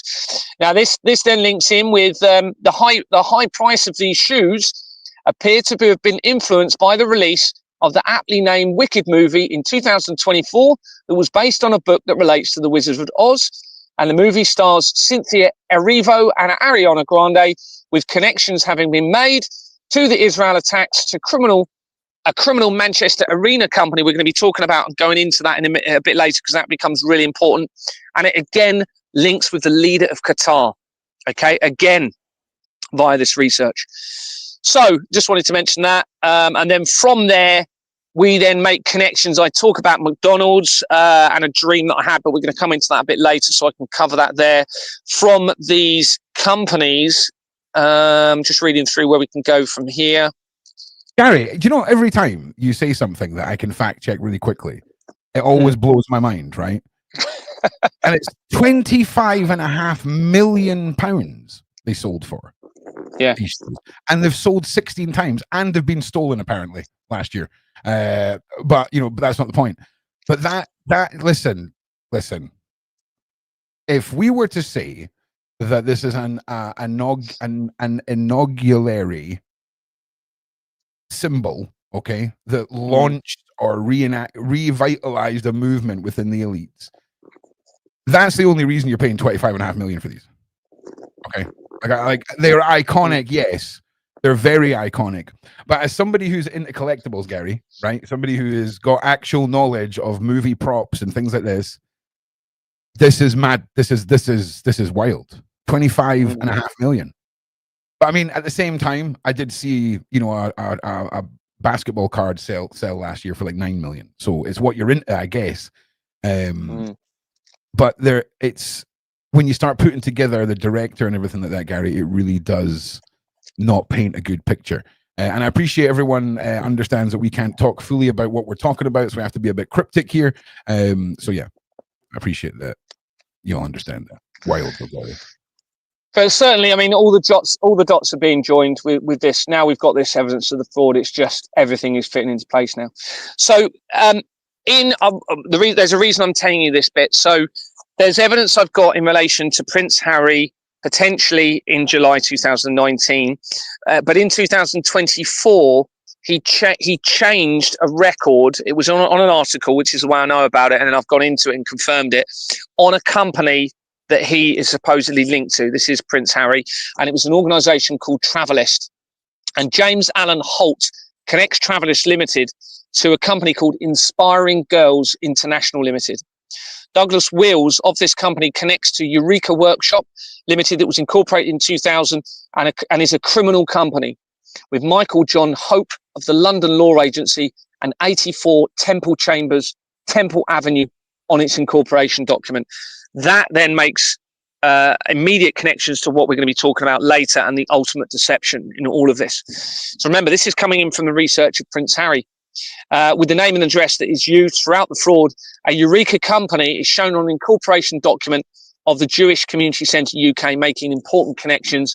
And from that incorporation document, it makes links to the most famous missing girl in the world. Norina Hertz connects Inspiring Girls International Limited to Institute of Public Policy Research that was incorporated in 1988, the year before the World Wide Web was created for CERN. It connects to the fraud and the interventions that you were all forced to have, okay, in the last few years by Linklater and Paynes. Linklater and Paynes links immediately to two of the main companies that created those interventions that you were all forced to have in your arms. On its incorporation document, which appears to be forged again. The filing history shows that Baroness Barbara Young of Old Scone, which becomes relevant, terminated as being a director on the 24th of September 2009, 5 days before the Royal Foundation, the Prince and Princess of Wales Foundation company was incorporated, which links all areas of the fraud. And remember, I became a director of Exbourne Manor within 2 weeks of that company being formed. Okay, so we've got this connection of Old Scone. Now that's because hopefully I'll mention it in a minute. If not, I'll mention it. Research suggests that Young, this same director, okay, that we've just been talking about, I can't remember her full name. Where is it? The young person, anyway, we just mentioned, suggests that Young, a Labour MP in Scotland, was positioned as the vice chair of the BBC in 1997, the same year as the death of Princess Diana. And also within 2 months of the death of Princess Diana, the original founder of the Church of Satan died. Now, of course, we're all aware of the connections through the BBC to a particular person who had grey hair and fixed it for people, supposedly.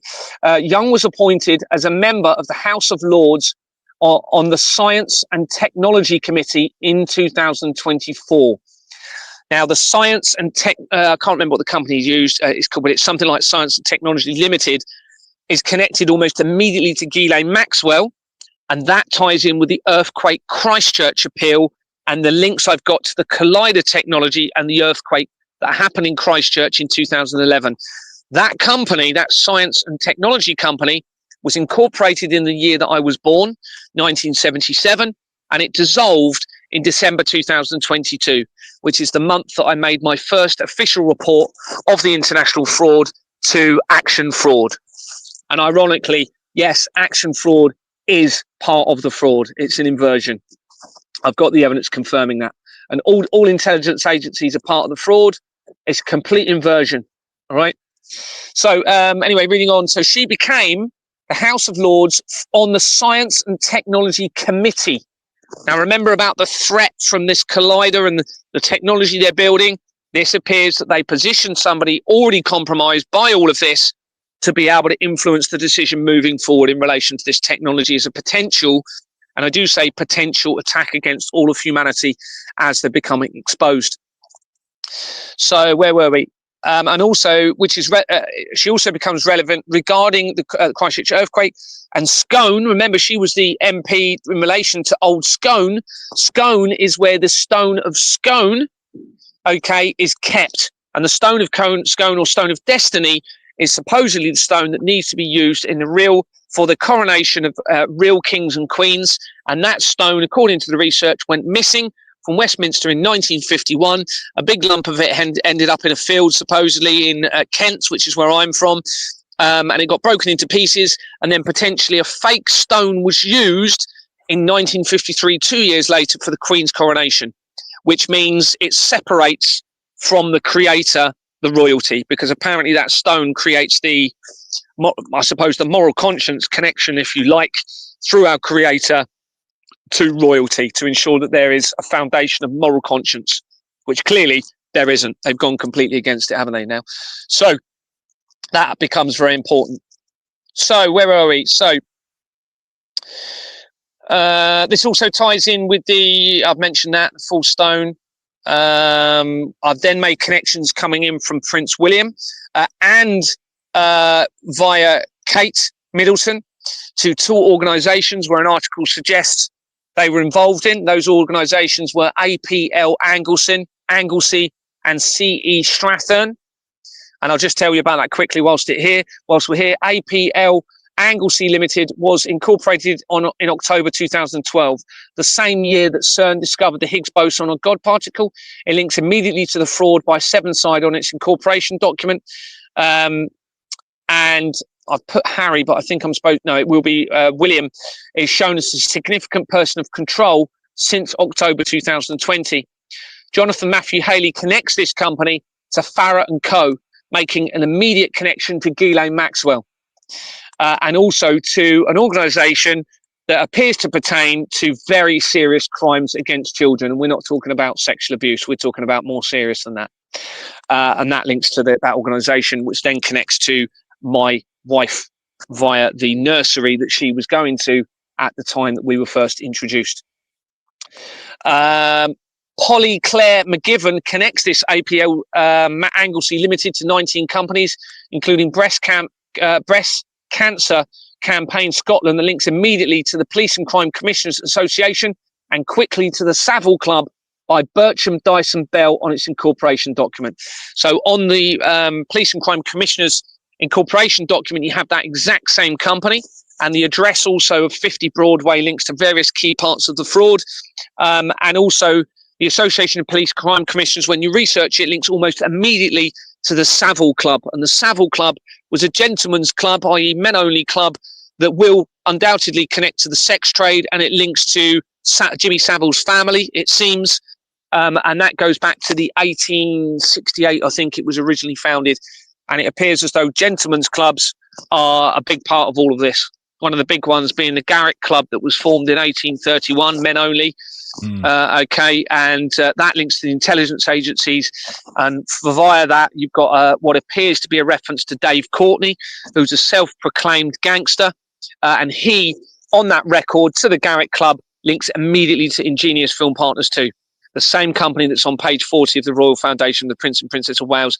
Again, now Dave Courtney associated with the Cray twins, and that becomes very relevant to me and how it ties into my dreams and my visions and how it links with the infiltration of the royal family that we're going to look at later. And we will get to that. That's the big sort of thing I want to talk about. But obviously we said we were going to build up to it and talk about these other things. So the company that Kate was allegedly linked to, first of all, McGivern connects to APL Anglesey. This is the same director we were just talking about. APL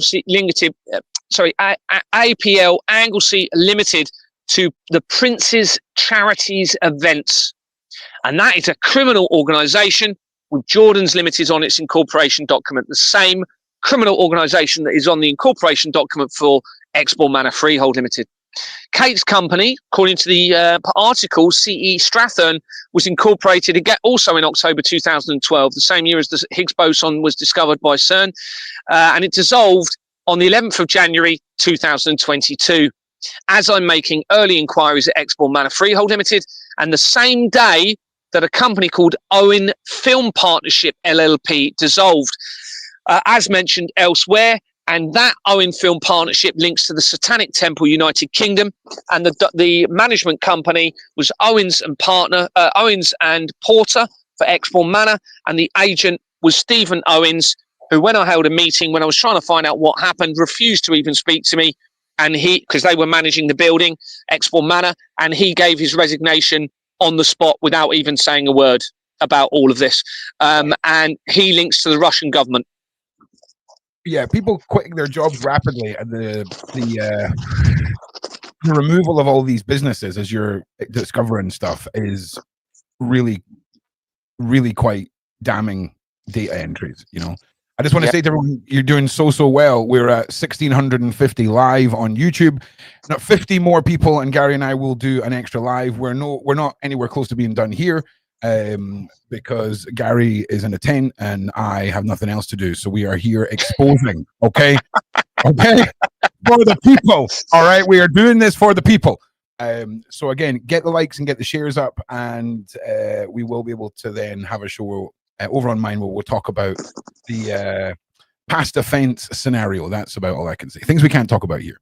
We have to keep exposing. Hell yeah, we do.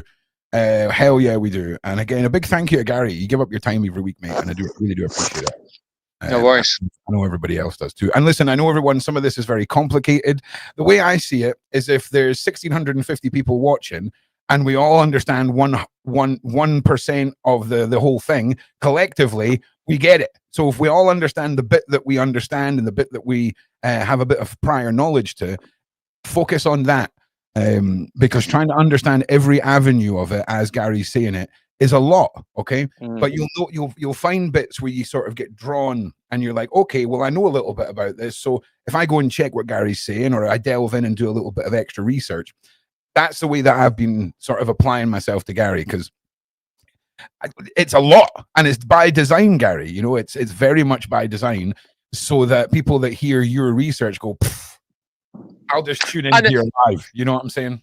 And there's two elements in this. This is why this is going to end this, all right? It's not going to carry on, everybody. One way or another, this is going to end because of this evidence, all right? Now, there's two ways that will work. One way is they're going to be watching absolutely everything I'm doing. They're going to be seeing that a document is circulating the world with the verifiable evidence. So in their mind, they know it's over for them. All right. That's first of all, that's very, very important. That in itself will create a change. Okay. It might not be the change for the innocents, but because we've got this evidence, it gives the power to the people, because the people now have the power using this evidence to form a strategy to reach the right conclusion for the innocents across the world, and to prevent this ever happening for the children. Now, not only have we got those... Sorry, go on, Ron. Well, this is the first night where I actually feel like the evidence you're putting forward sounds like they're in a panic mode. Like, it really does. Like I feel like all of this has been hidden for so long, right? But all of a sudden now we've got CERN, we've got the big freaking Atlas thing in the sky, we've got all these things happening. And it does look a lot more like evil's in a panic mode than evil's settling in for its ultimate reign period, if that makes sense. And that's the first time I've kind of got that vibe, which is maybe how a lot of you guys have felt. But I'm sort of there now, because it does seem like they're papping themselves and they're scarpering, trying to get things done or whatever. Almost like they're trying to win us all over in a way, whether it's fear or whatever, before this event happens, because if there is a savior factor or an enlightening or an awakening factor, they ain't going to be for that. They took out Lenin, mate, for some songs, right? So they're going to do everything in their power to make sure that we fear what potentially could be happening, because there's nothing better than a nation asking for more suppression under the false guise of being saved from a oncoming attacker, if you will, or whatever. So it's interesting, Gary. It really is. It really, really is. Well, what I would say on the point that you've just said is we're led to believe these people have been taken out. All right. Now, obviously, it looks like they are, but the big question is, why am I not being taken out? Because let's face it, if they're going to take anyone out, it would be me, wouldn't it? No, Gary, I have got a movie in the back of my head about you in that ring and potential thrones and how that ring has basically protected you, and there's like ancient laws and all of it. Like, Gary, I could go full Reddit Gary lore on why you're still alive. I'm telling you now. There's three really positive things coming out of this. I've mentioned two of them. Obviously, the fact they're seeing it, they know they're fully exposed and it's over. The fact that the people have the power now through this evidence to actually we know what needs to happen to prevent this ever happening again, because we know what they've been doing. But also, if I end up being somebody that's particularly important in all of this, then it may be that I have the ability to change things as well in the right way. And it won't be for the benefit of the few. It will be for the benefit of the masses and to protect the children.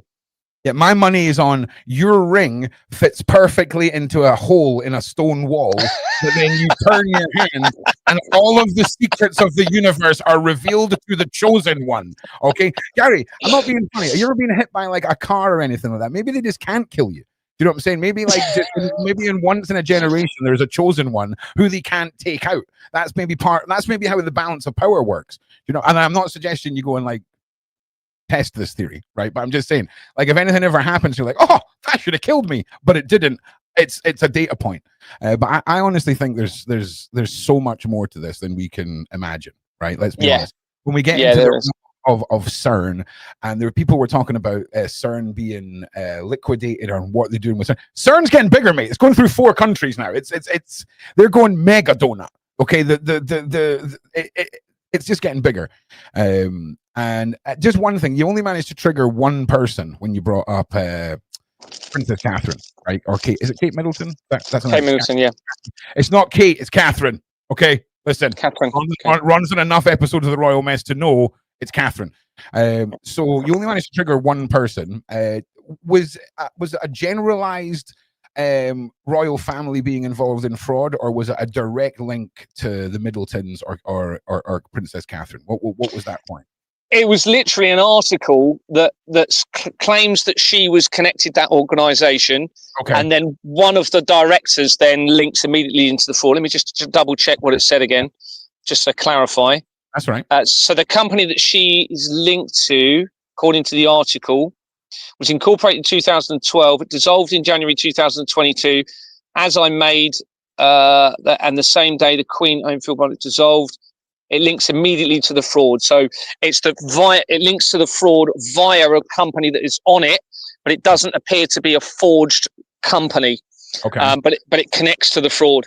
And of course, what this means, if you've got a connection to a fraudulent company, then what they can do is launder money through genuine companies, make it appear genuine, launder it through to a criminal company, and then get rid of the money. You see. But often we could argue that some of the people might not necessarily know what they're involved in. Of course.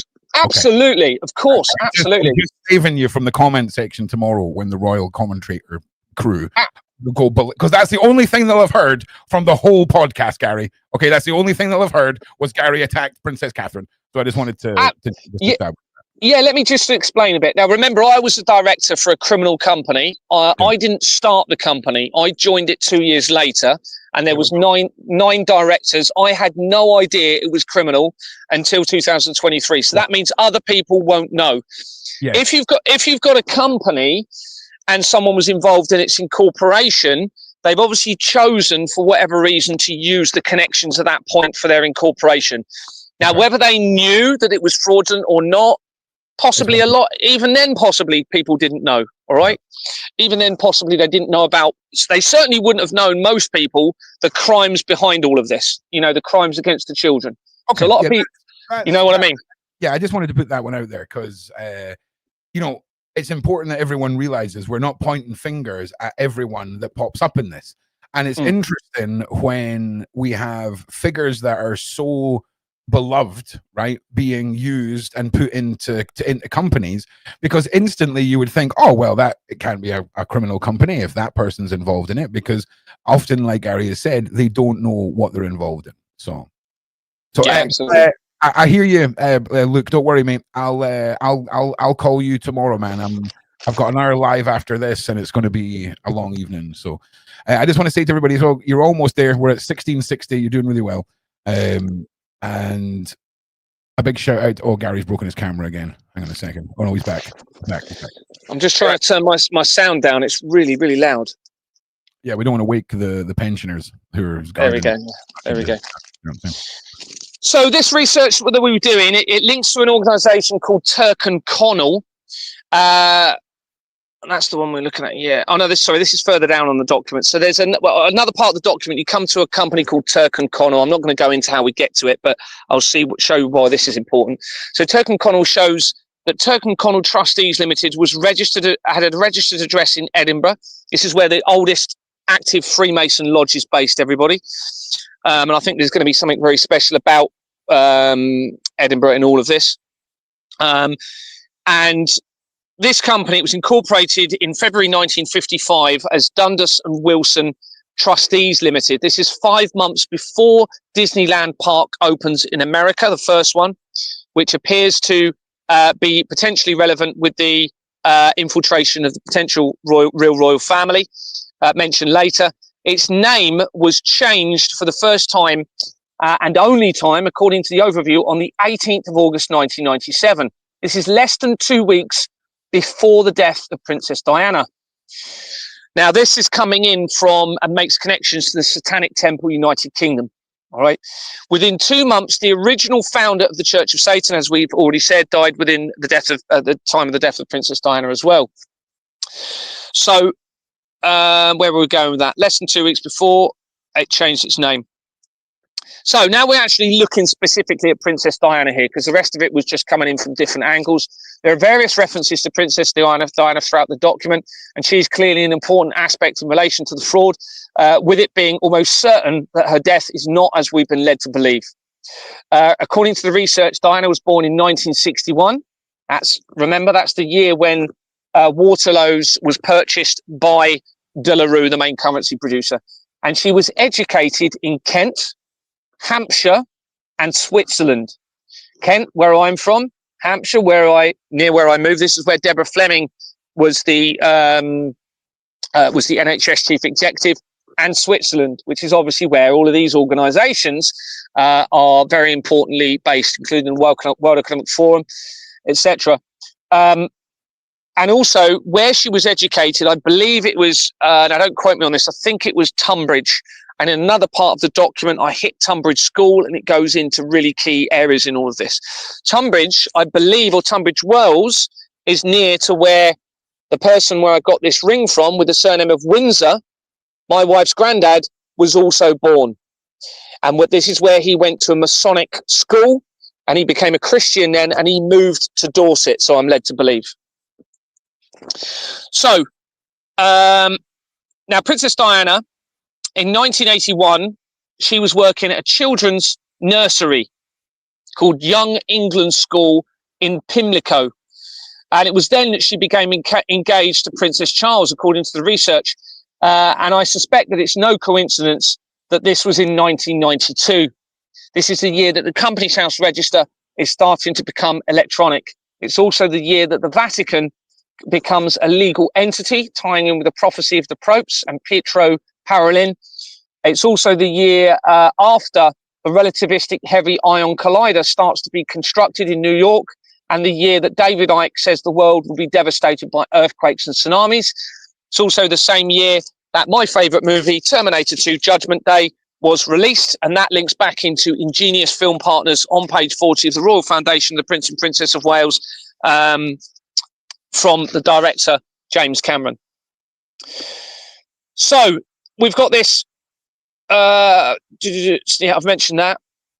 Now, they divorced. Charles and Lady Diana, Princess Diana, divorced in 1996, a year before her apparent death, as the company's house research suggests that plans are being made in relation to the World Trade Center disaster. There's loads of key changes around this time, 1996, 1997. During her divorce, she used a company called Mishcon de Reya in that divorce from Charles, and this possibly relates to the de Reya family of Exbourne Manor. Okay, because they have the name de Reya, and from that family, they're linked to the military. They also link to Sam de Reya, who was the Assistant Chief Constable of Dorset Police at the time of me making my reports, and she was also the Tactical Firearms Commander for the Metropolitan Police at the time. She got moved after I was reporting all of this. But Mishcon de Reya is a very well-known legal firm, and the research surrounding them ties back in to July in 2019, because ICNIRP is an organisation that regulates the non-ionizing radiation emitted from mobile phones and cell towers. And an article came out relating to August 2019. Remember, so you had Jeffrey Epstein arrested 2019 in July. You had the article about Prince Harry 2019. You also had a protest about incinerators in Wuhan, incinerator plant. Well, August is when cell towers were erected in Wuhan. It's also the same month that this article relates to those cell towers and uses ICNIRP to come in and say there is no risk of harm to anybody from cell towers. Well, ICNIRP links to Mishcon de Reya, the fraud. It looks like it's going to be connections to Exbourne Manor again, and there's other important connections coming in from that. So I'll just mention that. And that's shown elsewhere in the document. Diana had involvement in various projects, including AIDS, charities, and the Red Cross in relation to minefields, and both organisations are parts of the fraud.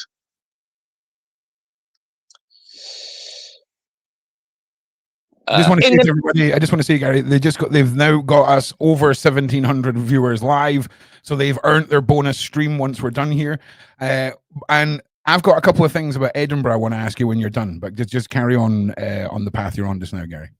Do you want to do that now whilst you're thinking about it? Well, yeah, because you mentioned, I don't know who mentioned it, right? But I'm pretty sure we were talking about obelisks and pyramids and architecture, right? And there's obelisks all over Edinburgh. There's massive ones, right? Let me show you one. There's like this one, just huge, right? And then you've got the Scots Monument. Have you ever looked at the Scots Monument? No, I haven't. Like, look at this thing. Wow. Like, but it's one of those buildings where they were like, oh yeah, mate, that was built like, back in the day where we didn't have rulers and that. You know what I mean? Yeah. But obelisks, and then of course my mind was blown to find out that Scotland has a pyramid. Like, why has Scotland got a pyramid, mate? And why does no one talk about this? Like, it seems odd because there's a lot, and you mentioned Freemasonry and the lodges and things like this.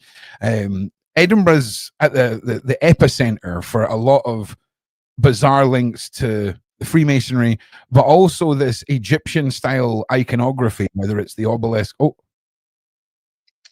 you there, Gary? Yeah, sorry, Ron. Sorry. I just need to remove Frozen Gary. Hang on a minute. I need to do this. And then, hang on, if I add Frozen Gary to the stage and then swap these around, oh no, take that off. Remove that, and then do this. Yes, there we go. Right, again, a little bit of feedback. Let me try and fix that, Gary. Don't you do anything? Okay. Let's see if that's worked. No, we're getting a little bit of feedback. Are your headphones plugged in? Yes. I don't know if I believe it. Yeah, my headphones are in.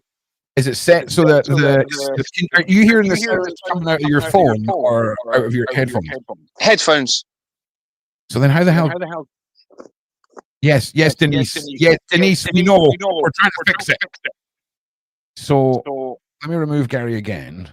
So we know it's not coming out of my end now. Bring Gary back. I just need to be quiet, Gary. Okay. You just carry on. Okay. So back to Princess Diana. In the mid-90s, articles emerged. Let me just get this set up a bit better. Oh, my goodness. I've got things falling all over the place here. All right, in the mid-90s, articles emerged that Diana had been having an affair with former British Army officer James Lifford Hewitt from 1986 until 1991. 1991 is obviously an important year. Company's House search of James Lifford Hewitt reveals 2 records, meaning there had been a deliberate duplication with one of the records connecting to 3 companies, because everything should be on one record, you see. I've just lost the page again. Sorry, bear with me. And it's an exact duplicate record. Where are we? I've lost where I am. Sorry. Testing. Okay. So one of these records connects to 3 companies. They are Mad Foundation Limited. Says it all, doesn't it? Thornton Science Limited, and a company called Atonum Astra. Now, bearing in mind, we're talking about 3i. We've got Astra connections as well coming in all of this, but Astra means star in Latin or Greek. It can also refer to a supernatural weapon. Research suggests that astronum is Latin word for forever or eternally. So in other words, you've got an eternal star, it looks like there, or a star for eternity. I just found that quite interesting, so I mentioned that. Mad Foundation Limited was incorporated in 2000. Its name was changed in July 2007, 2 months after the most famous missing girl in the world went missing. This is the month before Exbourne Manor Freehold Limited is formed, and its name was changed in May 2008. This is the same year that Large Hadron Collider was first activated. A person by the name of Lynn Marie Simmons connects Mad Foundation to Commonwealth Association of Science, Technology and Mathematics Educators that was incorporated in December 2003 and has a registered address of Octavia, twice it was there, I believe, possibly making reference to Octagon that was featured in key points of the research. It has interchange legal advisory services as of an address in a particular location where crimes may have happened against children. I'm not going to go into that too much more. Actually, we'll move to the next bit. We could talk about that later, because then I've gone into a bit more research around that, where that happened. Okay, we then, via that organisation, we just move forward a little bit here. Thornton, let's talk about the other company. So Thornton Science Limited, where Hewitt was a director. A separate search for a person that links to this called Neil Hayes reveals a record for a Neil Charles Hayes that connects to 2 companies, one called Jab Jab Jab, exclamation marks after it, Limited, with one having been incorporated in October 2017 and having dissolved in 2023 as continues to expose the fraud. The filing history of Jab Jab Jab shows that on the 17th of August 2022, as I make inquiries at Exbourne Manor, the company's registered address is changed twice, okay, literally on the same day. And one of the addresses is Telecom House, Preston Road, Brighton, and Knoll House with the exact same postcode. 2017 was around the time that I suspect plans were being formulated in relation to the deception around the interventions we were all forced to have after the system started to be exposed from 2006 in what happened to the potential crimes against children. Atonum Astra Limited, the third company that Hewitt was connected to, was incorporated in 2021 and dissolved in December 2022. As I made the first official report to Action Fraud, and 2 months after a meeting took place with Petro Parolin, mentioned in the research of the prophecy of the popes, it is possible that what's that bit? No, I won't read that bit. The filing history shows that both Hewitt, this is important. So the filing history for that company shows that both Hewitt and a second director, Neil Anthony Hayes, both resigned on the 12th of July 2022. This is the day before Anthony Roberts of Exbourne Manor Freehold Limited resigned after I'd asked to view the bank documents. A third director that I suspect is a false name, and it says unusual name, I'm not going to try and pronounce it, connects Waterman Astra Limited to 5 companies, including PSS Trading Limited, that was incorporated in 2003 and has Stephen John Scott on its incorporation document and in its people record, which is likely a fictional or stolen identity connection to 2,600 companies. Generally, when you see loads and loads of companies connected to someone, it's where they've used like an alias name, and that removes the accountability, or a false name. Some of the companies connected to Scott include Cancer Relief UK, that has a forged incorporation document, Spectrum Homes UK Limited, that connects to over 2,600 companies, and via Jacqueline Scott, and appears to make reference to Spectrum and Sovereign, which features in the other research linking quickly to Exbourne Manor Freehold Limited, and the research stemming from the helicopter crash in the United States on the 10th of April. You need to look at the document to understand that, which was this year, and leads again to CERN and criminal United Nations companies. So actual United Nations companies with the exact same companies on their incorporation document that started Exbourne Manor Freehold Limited. That Scott is also connected to a company that appears to potentially make reference to the most famous missing girl in the world. And this company was incorporated in 2006, a year before, and it dissolved in February 2020, which is the month after Prince Harry went to the US and fled from his family here. There are 2 Owens names in that company on the people record, possibly making connections to the Exbourne Manor and the infiltration of the royal family. There are criminal companies connected to Diana's name throughout the research, with a more recent discovery of the Diana Prince of Wales International Study Centre Limited, that was incorporated in 2005 and has the London Law Agency on its incorporation document. That's a criminal organisation, which means that is also a criminal organisation. And the London Law Agency is probably the second most important company in the fraud. That links immediately to Keir Starmer's company that he was part of, called the Death Penalty Project Limited, which is also a criminal company that he resigned from on the 5th of April this year, 2020, at a key time after the intervention situation that you were all subjected to. And that links immediately to the company that was started up for the disappearance of the most famous missing girl in the world. Gary, before you go any further, I need to run to the bathroom. I'll be 2 minutes.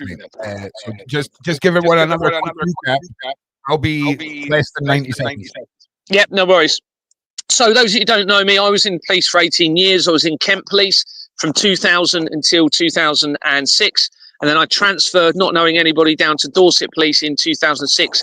And I resigned in 2018, not knowing it was actually related to this time, but it turns out that it is, because they reduced the police numbers by 20,000 when Theresa May was in post. And that happened again 2016, a key year with when it appears that potential serious things happened against children, starting to expose politics to the very serious crimes against children. Anyway, she reduced the police numbers by 20,000. She also closed a load of police stations around the United Kingdom. And I suspect what they were doing is using criminal organisations such as Group 4 Security to funnel private contracts through security organisations to try and rapidly funnel more money through into their agenda. And it looks as though that will be the agenda surrounding the Collider technology and their plans against all of humanity, potentially. But I'm hoping that when we get to the end of this, and potentially we might have an idea how important I might be in this, it changes everything, which means will be no end to it. So, no worries. A search for Diana Spencer. Okay, so this is searching for her, what we're led to believe is her potential former name, within Companies House reveals Collective Enterprises Limited, that was incorporated in May 1987, 2 years before her death, and connects immediately to the fraud by Daniel John Dwyer, a name. Okay, this is important because this now links in with my family, which we're going to talk about later, or references to my family and to my family, actually. And it links into the infiltration of the royal family as well. So you've got Daniel John Dwyer and D&D Law Agency Services Limited on its incorporation document. This is also the company that makes immediate connections, and I won't say his name because Ron, I don't think, wants me to, but somebody who is leading lots of people on lots of marches. okay, via his alias name, links immediately to this same name and same company. The filing history for this company shows that on the 1st of March 1989, Collective Enterprises Limited has a registered address of Pearl Assurance, Princess Street. Yep, Princess Street, Manchester, that makes important immediate connections to the research of this person that was leading people, as I've said, and continues to lead people, and a lady called Vanessa Emery and I. And 1989 is when the World Wide Web was created for CERN. Mohammed Ramzan connects this company we're talking about, Collective Enterprises Limited, to 79 companies, including Project Crown. Project Crown Bidco Limited. Remember, this is coming in almost immediately from Diana Spencer, a record for Diana Spencer. And this company, Crown Bidco Limited, was created in 2023, after I exposed the fraud. Read into that what you will. David, sorry, is that David? I've spelled it wrong. David James Baldwin connects Project Bidco, which is the, connects Project Crown Bidco Limited to 12 companies, including Help Harry, Help Others. Okay, now that has already featured in another bit of my research, and I need to tie in where that is. So Help Harry, Help Others, that was incorporated on the 12th of April 2012. This is 3 days after Jeffrey Epstein had a meeting with Stephen Hawking and CERN scientists. And there's an article that claims that Stephen Hawking wanted CERN and was trying to get CERN to create a black hole here on Earth. This is also, when this meeting took place and this company was incorporated, is less than 3 months before CERN discovered, supposedly, the Higgs boson or God particle on the 4th of July 2012. The company connects to other areas of research of the fraud by a company called Bloomer Heaven Limited on page 17. Now, I think this is going to become very, very relevant to the deception that we're going to be talking about and what they may be trying to do in all of this and how it links in with Christianity. So Bloomer Heaven Limited on page 7 of its incorporation document. Just going to go to the next page. Oh, I don't know if I can read this, and I haven't screenshotted it. It's quite blurry, my screenshot, but it says there are many other connections to the fraud from here, and we can safely assume that the record is making reference to Princess Diana, it would seem, from those crown connections and Harry, Help Harry, and then the links into everything. We can assume that record was in reference to Princess Diana and possibly involved her knowledge of the criminal system that she may have been part of, potentially. Princess Diana had apparently been in a relationship with Dodi Fayed at the time of her death in Paris, apparent a car crash after having left the Paris Ritz Hotel. And Dodi, I'm not going to be able to read this bit, was the son of Egyptian Mohammed Al Fayed. Now, this becomes important, okay, an Egyptian background. Less than 2 weeks after, no, I'm not going to be able to read that bit, so I'm going to have to skip forward.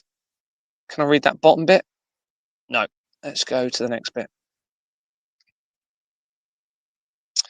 So we're moving away from that a little bit here. Now we're going to be talking how the World Trade Center becomes relevant and Harriet Harman. So Harriet Harman was part of the National Council for Civil Liberties in the 1780s, I believe, 70s or 80s. That was later established to be affiliated to the Paedophile Information Exchange. And more recently, she didn't have to, but she did an interview where she was talking about it and did not deny that the organization was affiliated to the Paedophile Information Exchange. Now, that National Council for Civil Liberties was part of the Liberty Group. Okay, and when you come in from the Liberty companies, from that almost immediately, you hit a company called Companies Made Simple, and on that incorporation document is Westco Nominees Limited. The World Trade Center disaster happened, as we know, in 2001, and Larry Silverstein was the only person to change the lease where the lease changed, okay, in the whole history of that building. And the building was originally conceived or thought of in 1966, which is the year of the foundation of the Church of Satan. And the building was finished being completed in 1973, which is the same year that the SWIFT international transaction system used in this fraud started to be used. And that has a criminal organization as well linked to it. And in fact, it's either the Irish and UK SWIFT company or the UK one, I can't remember, was started with the same two companies as Export Manor Freehold Limited. And this SWIFT international transaction system is what they appear to be using to launder the money, stealing it from everyone around the world and funneling it into this agenda. 1973 is also the year that the movie was released called, I'll just mention this again because this becomes important and probably suggests why I'm important in all of this as well. Soylent Green movie came out, and it's starred Charlton Heston, and this movie was about a dystopian future of a lone innocent police officer in 2022. Okay, now obviously that's the year that I came out, started doing this, and I was in the police for 18 years. And the movie was based loosely on a book from the year 1966, which is when the Church of Satan was founded. And the book was based on the year 1999, which is when the re-establishment of the Church of Satan happened after the death of its original founder. So that was 1973.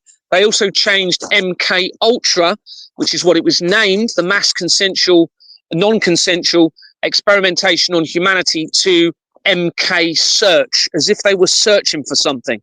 Okay. Now that was the same year that my sister was born, and I was born 4 years later in 1977, and loads of big things happened then.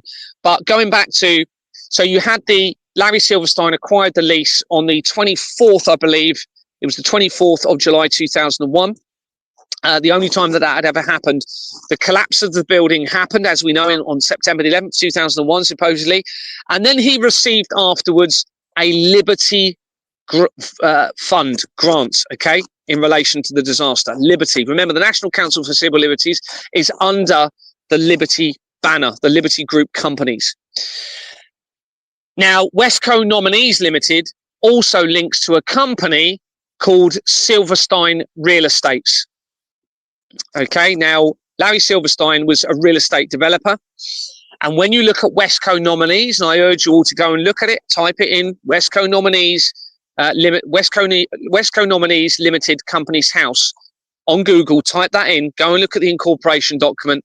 They have removed the company name from the incorporation document. There is no company name.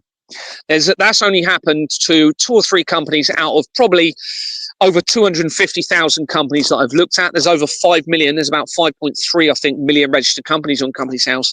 And I've only seen that 2 or 3 times. The other time I've seen it is on the Institute of Meat company, where they've removed a company as well, a company name. And that also connects via a variation of an address, which is St. John's Road in London, to the Paedophile Information Exchange as well. So I'll lead you to believe what that may infer. The Institute of Meat, Paedophile Information Exchange, connections into McDonald's, everything that I'm exposing, put all of that together along with a lot of other evidence.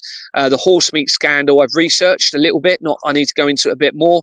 That horse meat scandal was in 2013, and I have made immediate connections into the same connections of the child trafficking straight away, and I'm sure I'm going to find a lot more when I have the time to research that. Now, the reason I'm saying that is... Do you think, Gary, do you think that... I'm just going to mute you so we don't get the feedback, right? You need to unmute yourself. So, do you think it was horse meat? Or do you think that the test came back saying something else and it was just publicly put out there as horse meat? I mean, what do you think? Also, I'll try and unmute you. Hang on a second. Yeah, I can do it. We have to consider that, don't we? We have to consider that human remains have been put in the food chain. We have to consider that. Whether that's a deception to make us believe that as a test against humanity, who knows? I've never found meat. I've never found anything in I don't eat meat, but when I did, I never found anything that made me think it was something to do with humans. But there are people out there that are supposedly finding stuff in the food. And let's face it, if these evil, we can see that they haven't got a moral conscience. All right. Now, a very quick way of them making easy money, all right, if they've got an addiction, is you make it seem as though you're actually producing meat in the real way, but you're actually doing it with bodies. Okay, hang on. So I need to mute you again. See, here's the thing. I think on the grand scheme of evil, there has to be a ritualistic or ceremonial reason for a business plan to include the mincing of humans to make into patties, right? Because it's not a cheaper option. Like in a grand scheme, unless there's human farms out there just for McDonald's, I think there's got to be a different reason than sort of budget burgers, if that makes sense. Because let's be honest, there's wads of stuff before you can make budget burgers out of before we hit people. And I fully believe that in some cases, some of us are eating people, but I don't think it's for budgetary reason. I think it's got to do with some evil ceremonial, they shall consume the flesh of their own and bind it to the demon. All that, I think it's got to be something like that, Gary. What's your take on that? Well, there's 100% going to be another element to it. But of course, it also, if they're doing something else to the children as a result of something else, then it also will save their finances by using the remains in the food chain as well, because you haven't then got the issue. But this is where you're going to start going into the realms of the fluid taken from the tortured children, and you're going to be tying it into the cults and what they might be doing to the children because of everything that I'm talking about and the collider technology and their possible plans against all of creation. And we're going to come into, unfortunately, it does appear as though this is linking massively into Christianity, which we're going to be looking at later. Before we serve into that, I just want to say everything that you're seeing on the screen right now is evidence compiled against all of the people involved in Pi that Gary was talking about. It started in 1974. I've been scrolling for about 6 minutes and we're only at 1984. I've had to stop to roll a cigarette. So in case anyone wonders what all of this is all the evidence that has been put together showing the timeline and the events and the people involved with Pi. Now, Pi, as Gary was talking about, they were trying to get the legal age of consent in the UK lowered to 4. Just let that sink in. 4. Then they had a change of heart and it went to 6. And their whole mindset is the subcategory of PDF file that we call the child lover PDF, who believes it's a gorgeous union. Children can consent. There's no trauma here. They're those mental cases. Okay. And this went through UK Parliament. This went up into the upper echelons. There was people making decisions for Pi that are still part of Labour cabinets today. Don't quote me on that, but I'm pretty sure I'm right.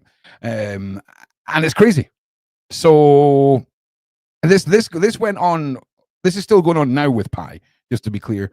And yeah. Anyway, Gary, Christianity. We're about. You just mentioned that, and I'm going to unmute you, and we'll crack on.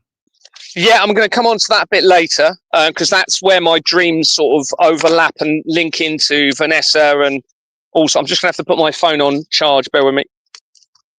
Bear with me for a minute. Yeah, that's all right, mate. I'm going to mute you and just get 20 minutes of ADHD thought out of my head. Because like all of this, Gary, his dreams, we're talking about visions, we're talking about this absolute maze of information that Gary's putting together. Like, you've got to open your minds a little bit, people, to the possibility of something truly bizarre going on here. Not only with Gary, his life, his family, all of it. Because rarely does a story like Gary's cross the ears of modern man, let alone do we get to bear witness to it being told. Or we're getting a good look inside Gary's tent right now. Right, everyone play that back and say what the most embarrassing thing about Gary's tent that we can clip and then put all over X. We got some pee bottles right there. Got some pee bottles. Just kidding. I won't show you where the number 2s go. Right. It's a dirty job. This whistle blowing, but someone's got to do it. Okay, so let's just let Gary get back to this. I'll unmute him and I'll continue with the endless scrolling of this, And once again, thank you all for being here. You did hit the target mark of 1,700 live. When we're finished on the Shaun Attwood channel, we will be heading over to my channel for a little bonus stream with Gary, where we're going to talk about some subjects that we can't talk about here. We're not taking it away from the Shaun Attwood channel. We're protecting the Shaun Attwood channel from Garen, definitely from the things that I'm going to say. 100%. If you think I'm shutting up on my own channel, you can suck your mums. 100%. But let's get back to the story. Here we go, Gary. Yeah, so the reason I was talking about the meat there is that movie Soylent Green was about a dystopian future where the remains of humans were potentially being put in the food chain. And as I've said again, you know, the fact that it was based in 2022 and I had no idea. My father actually not made me, but I watched that with my father when I was younger. My dad is, unfortunately, I'm not saying he's implicated in anything against the children, but he's certainly implicated in the fraud side of it. And in fact, his company was started with the same two companies as Export Manor Freehold Limited. So, right, let's get back to this. So Harriet Harman, let me just get the paint. Now, I don't think Harriet Harman was linked to the National Council for Civil Liberties as well as Patricia Hewitt. And there's no coincidence, everyone, that one of the sets of emails that I sent to 650 members of Parliament in all of this, the only MP that responded was Harriet Harman. Literally. Now that must have been them. It could have been them nudging me saying you're on the right track here, Gary, potentially. But the response wasn't. It was just saying basically, I'm really sorry, Gary, that you're not a constituent of mine, so I can't help. But also, my wife's auntie knows Harriet Harman and said to me, Gary, if you put a report in through me, I can get Harriet Harman to look at it. And at this point, obviously, I didn't know how massively significant Harriet Harman was, but also Vanessa has connections to Harriet Harman. Vanessa is claiming to be the real heir to the throne, and Vanessa had involvement with Harriet Harman's sister. Now, I don't think that's going to be a coincidence. You've got these three connections to Harriet Harman. She's linked to the National Council for Civil Liberties. She's the only one that sent an email. It's mind-blowing. So we're going to keep moving forward and look where this goes. So Harriet Harman herself appears to have a Companies House record connecting to two companies, including the Fawcett Foundation, that was incorporated in November 2002, the year after the World Trade Center disaster. Tracy Fletcher links the Fawcett Foundation to the National Council of Young Men's Christian Associations, incorporated at the end. All right, so this is where we're going to start getting to where we're heading with all of this. The National Council of Young Men's Christian Associations. It's a fraudulent company, criminal company, because it's fraudulently registered, and it was incorporated in 1902, well before World War I, the year before the IDF group was created. The IDF group I found when I came in from the Israel attacks, which no doubt will stand for Israel Defense Force. So this was before, the year before. You also had the intelligence agency. It was MI6 was started in 1909, not long afterwards. But it actually goes back via Ian Fleming. He was part of another organization. I can't remember what it's called, but it's some sort of intelligence company, goes back to the late 1800s. So we have this National Council of Young Men's Christian Associations linking in potentially to the paedophile information exchange. Harman also appears to have a duplicate record, which means, you know, it should all be under one record, like we've said, that connects to four companies, including Parliamentary Broadcasting Unit Limited, that is shown at various times throughout the research on my document. Bear with me. And it was incorporated. I'm going to have to jig myself a little bit better here because my phone's falling over. Oh, sorry. It's all right. It's just a man in a tent jigging with himself. Don't worry. So it features throughout the, and it was incorporated Council of Law Reporting for England and Wales there. That's what its original name was. Council of Law Reporting for England and Wales. Interesting name. A company that was incorporated and has a forged register. Again, criminal organisation. Harman is still an MP. And in March this year, articles emerge of Harriet Harman, having been appointed as Special Envoy for Women and Girls. Let that just sink in, everyone. Unbelievable. Harmon's husband was Jack Eugene Joseph Dromey, that apparently passed away in January 2022. As I'm starting to ask questions, all right, in Exborn Manor. It's a key time. It's not long afterwards you have Vladimir Putin announces his special military operation against Ukraine. And remember, I've got evidence suggesting the Russian government is all involved in this. Remember, we're going back to a plan from the 13th century, everybody. Going back to the 13th century. This has all been planned for a very long time. Company's House shows that he was a director for ProjectROOQ House Restoration, Erdington Limited, with an address of Elite House. And it's on its incorporation document, Alan Fraser of this company connects to fraudulent entity company, Heart of England Young Men's Christian Association, that was incorporated in 1920 and changed its name in March 2001 at a key time during the COVID situation. March 2001, which is obviously not long after. I might have made a mistake on that bit. When it had been named Birmingham YMCA. Let me just read that again. Changed its name in March 2001. Oh, and at a key time during the COVID situation in June 2020. When it had been named Birmingham YMCA, and it has Jordan's and Sons on its incorporation document, and many YMCA companies featuring throughout the fraud research. I suspect he didn't really die. They realized everything's coming out. Oh dear, let's make people, this is what I suspect. So loads of YMCA companies now potentially linking in with the paedophile information exchange. Just having a look at the next bit. Yeah. To the World Trade Center disaster research a little bit here now. Every tenant that I researched in relation to the World Trade Center disaster at the time of its collapse links quickly to the same companies of the fraud, as do the two airline companies supposedly used, United Airlines and American Airlines, both linking into the fraud. United Airlines Inc. is particularly significant. It was incorporated in 1985. Harold Swanson Hook links the company immediately to JP Morgan, Chase Bank, National Association, and Timothy Flynn of that company to JP Morgan Securities PLCs, that was incorporated in 1992, the year that the Company's House register started to become electronic.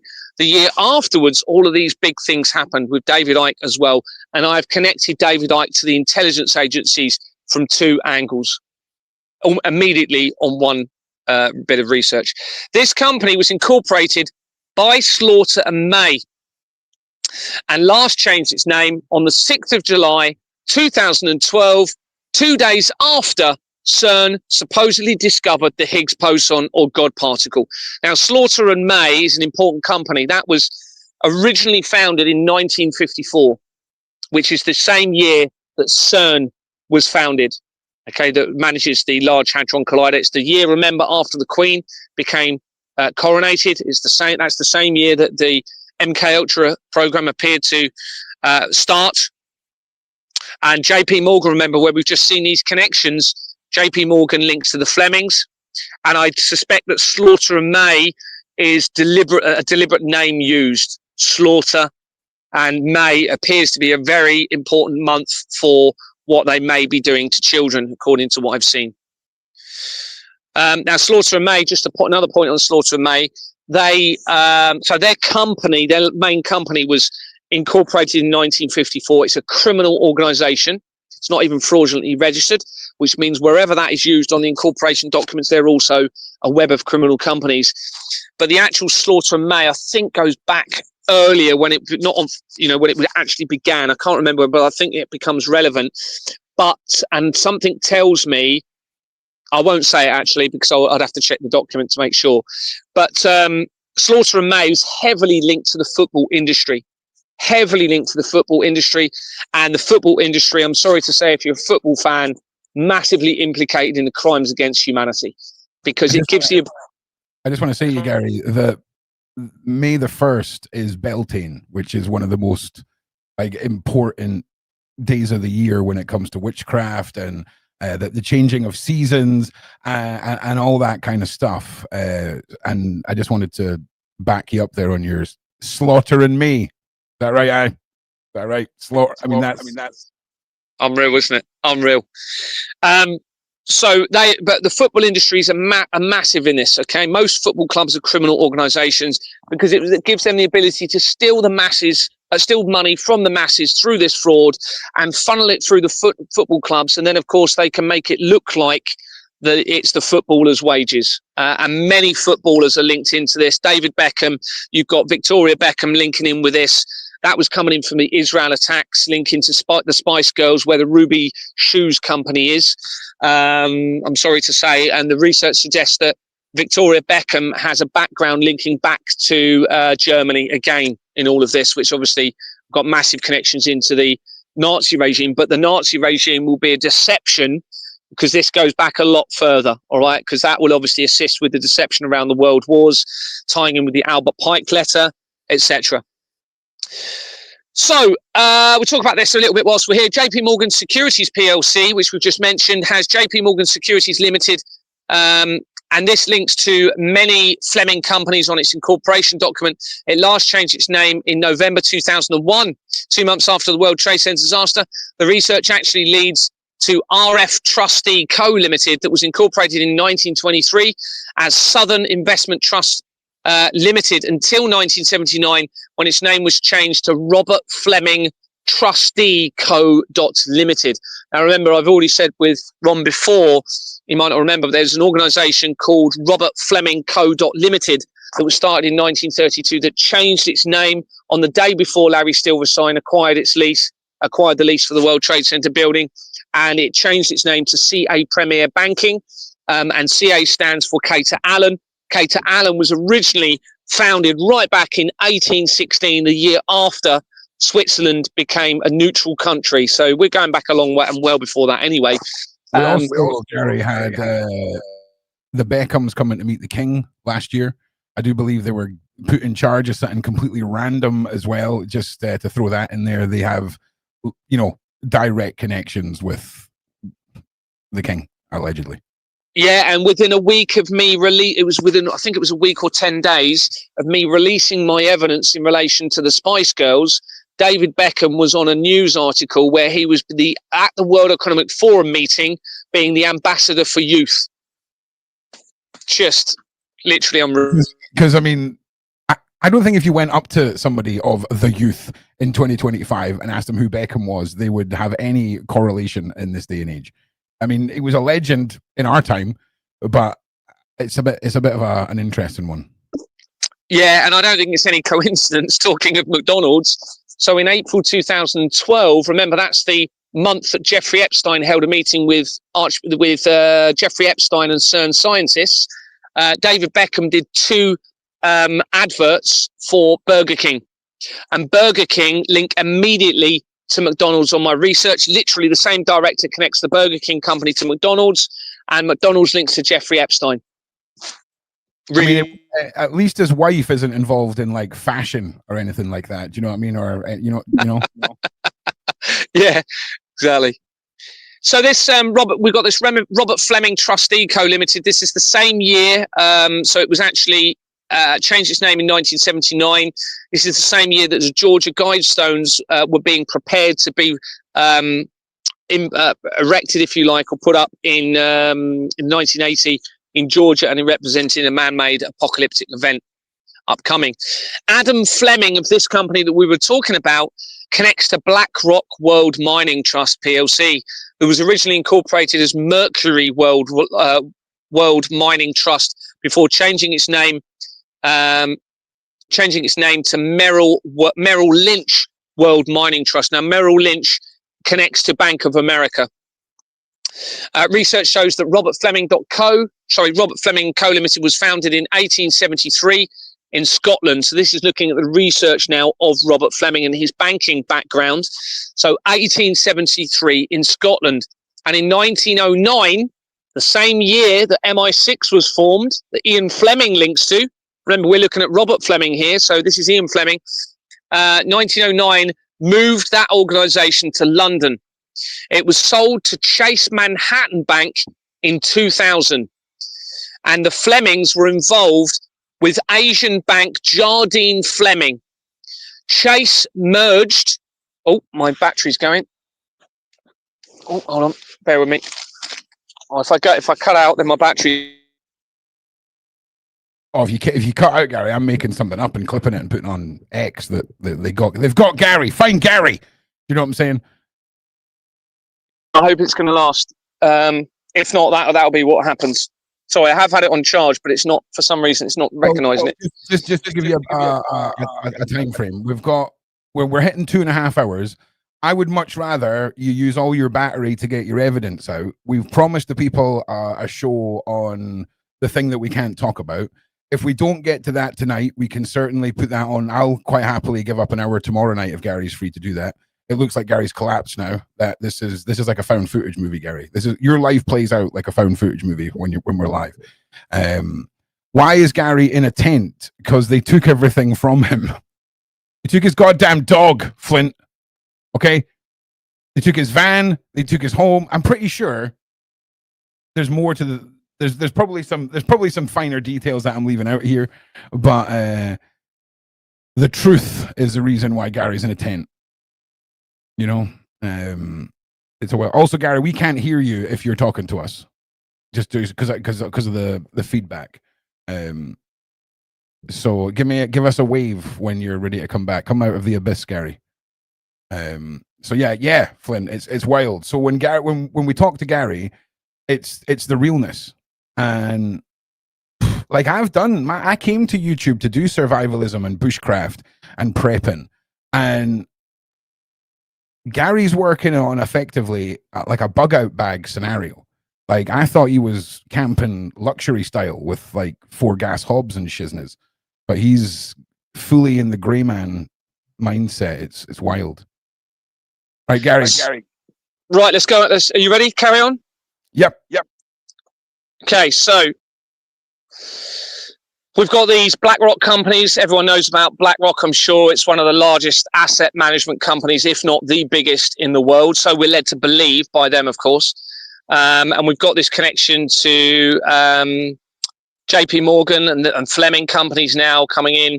And it was sold to Chase Manhattan Bank in 2000, this company linking to Robert Fleming. And the Flemings were involved with Asian bank Jardine Fleming. As I said, Chase merged, with JP Morgan and Co. in 2001. So the same year as the World Trade Center disaster. So that's very, very significant on why we've got all of these moves around the World Trade Center.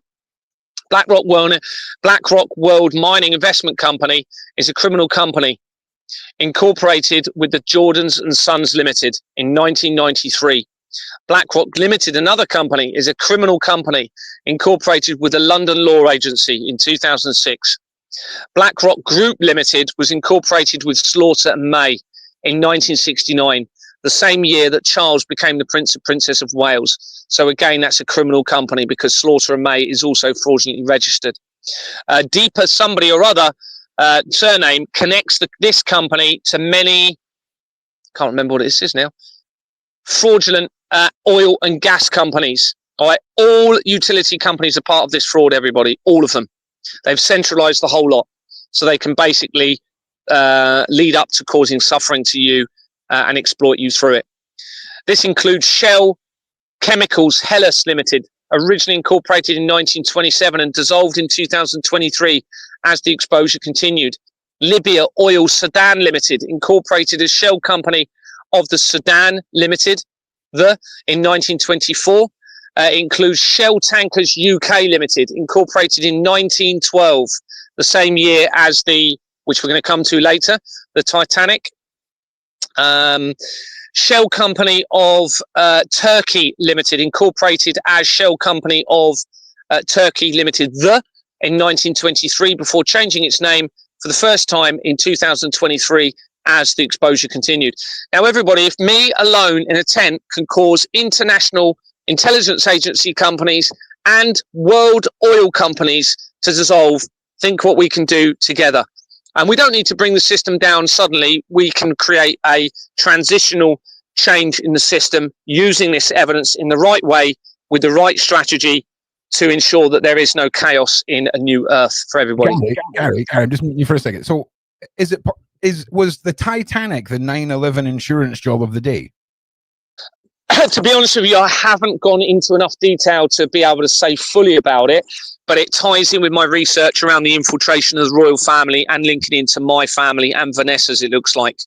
So I need to research it a little bit more, but it's definitely going to be related to this, 100%. Okay.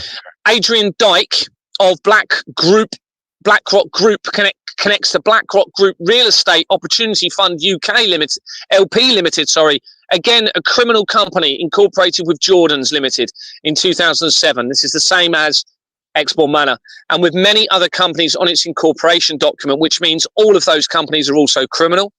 The same director connects to Deutsche Private Asset Management Limited with an address of Interpath 10 Fleet Place, featured throughout fraud and incorporated in 1987. One of its later names is this is I think going to become relevant.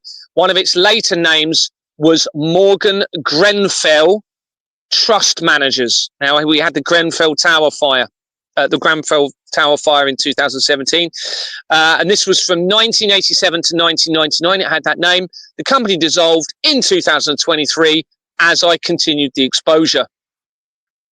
Andrew William Bartlett of this company has a duplicate record that connects to 145.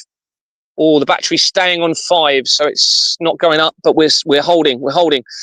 Has a duplicate record that connects to 145 companies, including connections made to KPMG that had been used by Bournemouth, Christchurch and Poole Council for its auditing of its accounts after I was reporting the fraud, or during. I think it was afterwards. KPMG also makes connections now to Amanda Pearson, who was brought in as the new Chief Constable of Dorset after the first Scott Chilton resigned. And there's connections appearing to make, research appearing to make connections to her and to the very serious crimes against children that appeared to start to be exposed in 2016 that we're going to talk about later if we can. Gary, sorry, I think it would be quite interesting to just copy and paste your entire document into some AI, whether it's ChatGPT or what, and ask them to draw their conclusion from what you're presenting, and just in case there's anything that's been missed by the human brain, because like there's so much here. And the names, Gary, like, do you remember we made a joke a couple of weeks ago about how it seems like they're so stupid they have to name the companies after what it is they're going to do to keep track of everything that's in their lists. Like, maybe they'll pick up on something that we've not picked up on with typography and the names and things like this, because it's just, it's so overwhelming, and it's so like the tunnel becomes wider and the light becomes clearer as we go down. It really is. And I like there's little things that we're just not catching. So maybe that can be my nerd thing that I do to contribute to all of this. We'll see what the evil overlord of the AI can pull out of it. Well, first of all, our AI lies anyway. Okay, I've seen information that doesn't even tell the truth all of the time. And secondly, personally, I don't have anything to do with AI. I'm trying to avoid it at every opportunity, because it's the opposite of moral conscience. It's what they are leading us towards, to assist in removing moral conscience from humanity. That's my personal view on it. I can agree with your point there for sure, but I've been very nice to the AI, and they've promised that they're going to make me their pet when they take over the country or the globe. Sorry, so you can push back if you want. AI is going to keep me as a pet, so I'm just saying. But well, here's the thing: there's versions of ChatGPT allegedly that are out there, and there's certain lines of code that have been removed from those versions that take away the certain things that they try and skip around, if you will. There's actually a tutorial allegedly on YouTube, and I'm only saying that there's a tutorial on YouTube so you can avoid doing the steps necessary to unlock that when it comes to AI. But I'm one of these people that everything's got to be balanced, and AI's got its fantastic features and it's got its, the Terminator Skynet feature. So I totally hear where you're coming from, Gary, 100%. I'm just a massive nerd, right? So that's where I think I've got an attachment, whereas you see the evilness in it. I'm like, well, yeah, it's okay, I guess. We'll see. We'll wait until it blows up in my face. Yes, I mean, it's a whole big subject, but, you know, I'm just quickly on it. If artificial intelligence continues to be utilized, it will just naturally take over everything. And the trouble you'll have, and this is a whole other big subject, so I don't really want to go into it too much at the moment, but you will potentially risk moral conscience being removed from the earth. Now, that means that the decision making by AI will not be thinking what is right and wrong. It will be just literally basing it on a selfish view. And I just think it's a very dangerous path. I don't want AI making decisions for me or the world, mate. I'm looking at the fun stuff that AI can do. You know what I'm saying? Like, oh, let's put my face on the guy in Die Hard for a funny little tweet. There's no, I don't want any decisions being made by the AI overlords. There's applications where so for example, I could use Sora right now to make a low budget horror movie that I couldn't have done before. So creative stuff like that is great, but I don't want them making decisions, Gary. So I'm on board with you there. Okay, we got to keep it limited to just entertainment stuff. Yeah. So reading on. So now what I'm going to do, and this was thanks to somebody else, actually, a guy called Scotty. Hopefully he's listening. He needs to take a lot of thanks because he directed me towards the Nicola Bulley evidence. He's been providing some very useful evidence, and he was the one that led me into this bit of research that we're going to be talking about here, and showed me an actual screenshot that led to this. So other important research regarding the World Trade Center disaster shows that the World Trade Center Limited, an actual company called World Trade Center Limited, was incorporated in 2010. And I need to check that date because that's probably going to tie in with CERN Limited. And its overview showed an address of 5 Jupiter House, Calaver Park, Marston, Reading, which is the exact same address for @UK PLC, Client Director Limited, the same company. And address is shown on the incorporation document for Property Solutions Southern Limited, which is the most recent management company for Exbourne Manor that got brought in, okay, and a guy called Paul Mallory, which now explains why he was so nervous when I called a meeting to remove 2 directors. You could tell he was really nervous, but at this point I didn't know what they all knew. And he was dropping the cable, left the cable for his laptop behind and just seemed really nervous. Well, now we know why, because he's massively linked into this. Okay, so this company, Property Solutions Southern Limited, links immediately to a company called World Trade Center Limited that was incorporated in 2010. World Trade Center Limited. So, wait. Go to the next one. We're going to see where this leads. And at UK PLC, Client Secretary Limited of the World Trade Center Disaster Limited connects to Capital Management Group Limited. This company is connected to 128 City Road and Kemp House City Road, both used throughout the fraud and linked to the child trafficking connection. Kemp House address also links quickly to the evidence surrounding the most important missing girl in the world. Jennifer Rene of the World Trade Center Limited connects to DSB Business Center AG. It was incorporated in July 2010, which is again not long before CERN Limited. And within its people record is ICG Commonwealth Law, okay, Firm Limited, appearing to make reference to the Royal Commonwealth connection. Andrew Donald Goodfellow of DSB Business Center AG connects to companies including Run Wild Limited, UK Immigration Office, the Visa Agency Limited, Jealousy and Mayhem Limited. The Oxford Centre for Leadership Limited, Temple Bar Advisory Limited, that word temple again, everybody. And for those of you who don't know, the Temple Bar was a bar where members of Parliament used to go and have drinks after Parliament, okay, after their days at work. And they are part of the bar, is what the legal profession is. That Temple Bar links to the research of Ghislaine Maxwell and ties into all of this. So you've got this company, Temple Bar Advisory Limited, tying in. You've also got the Flying Squad Limited, which obviously relates to potentially the police. You have Burgess Yachts Limited, and Reliance PLC. All of these companies are linking to that same director. According to the research, Reliance Industries Limited is one of India's largest companies and attracted controversy over allegations of major corruption. And in March 2024, as I'm continuing to expose the fraud, they partnered with Disney. Bearing in mind, we've mentioned Disney already, tying in with the infiltration of the royal family, linking to Hitler, linking to the Flemings, linking to everything that we're exposing here. Right, I just want to say, we've got about 15 minutes, and what I'll do is I've got all the questions saved from this chat.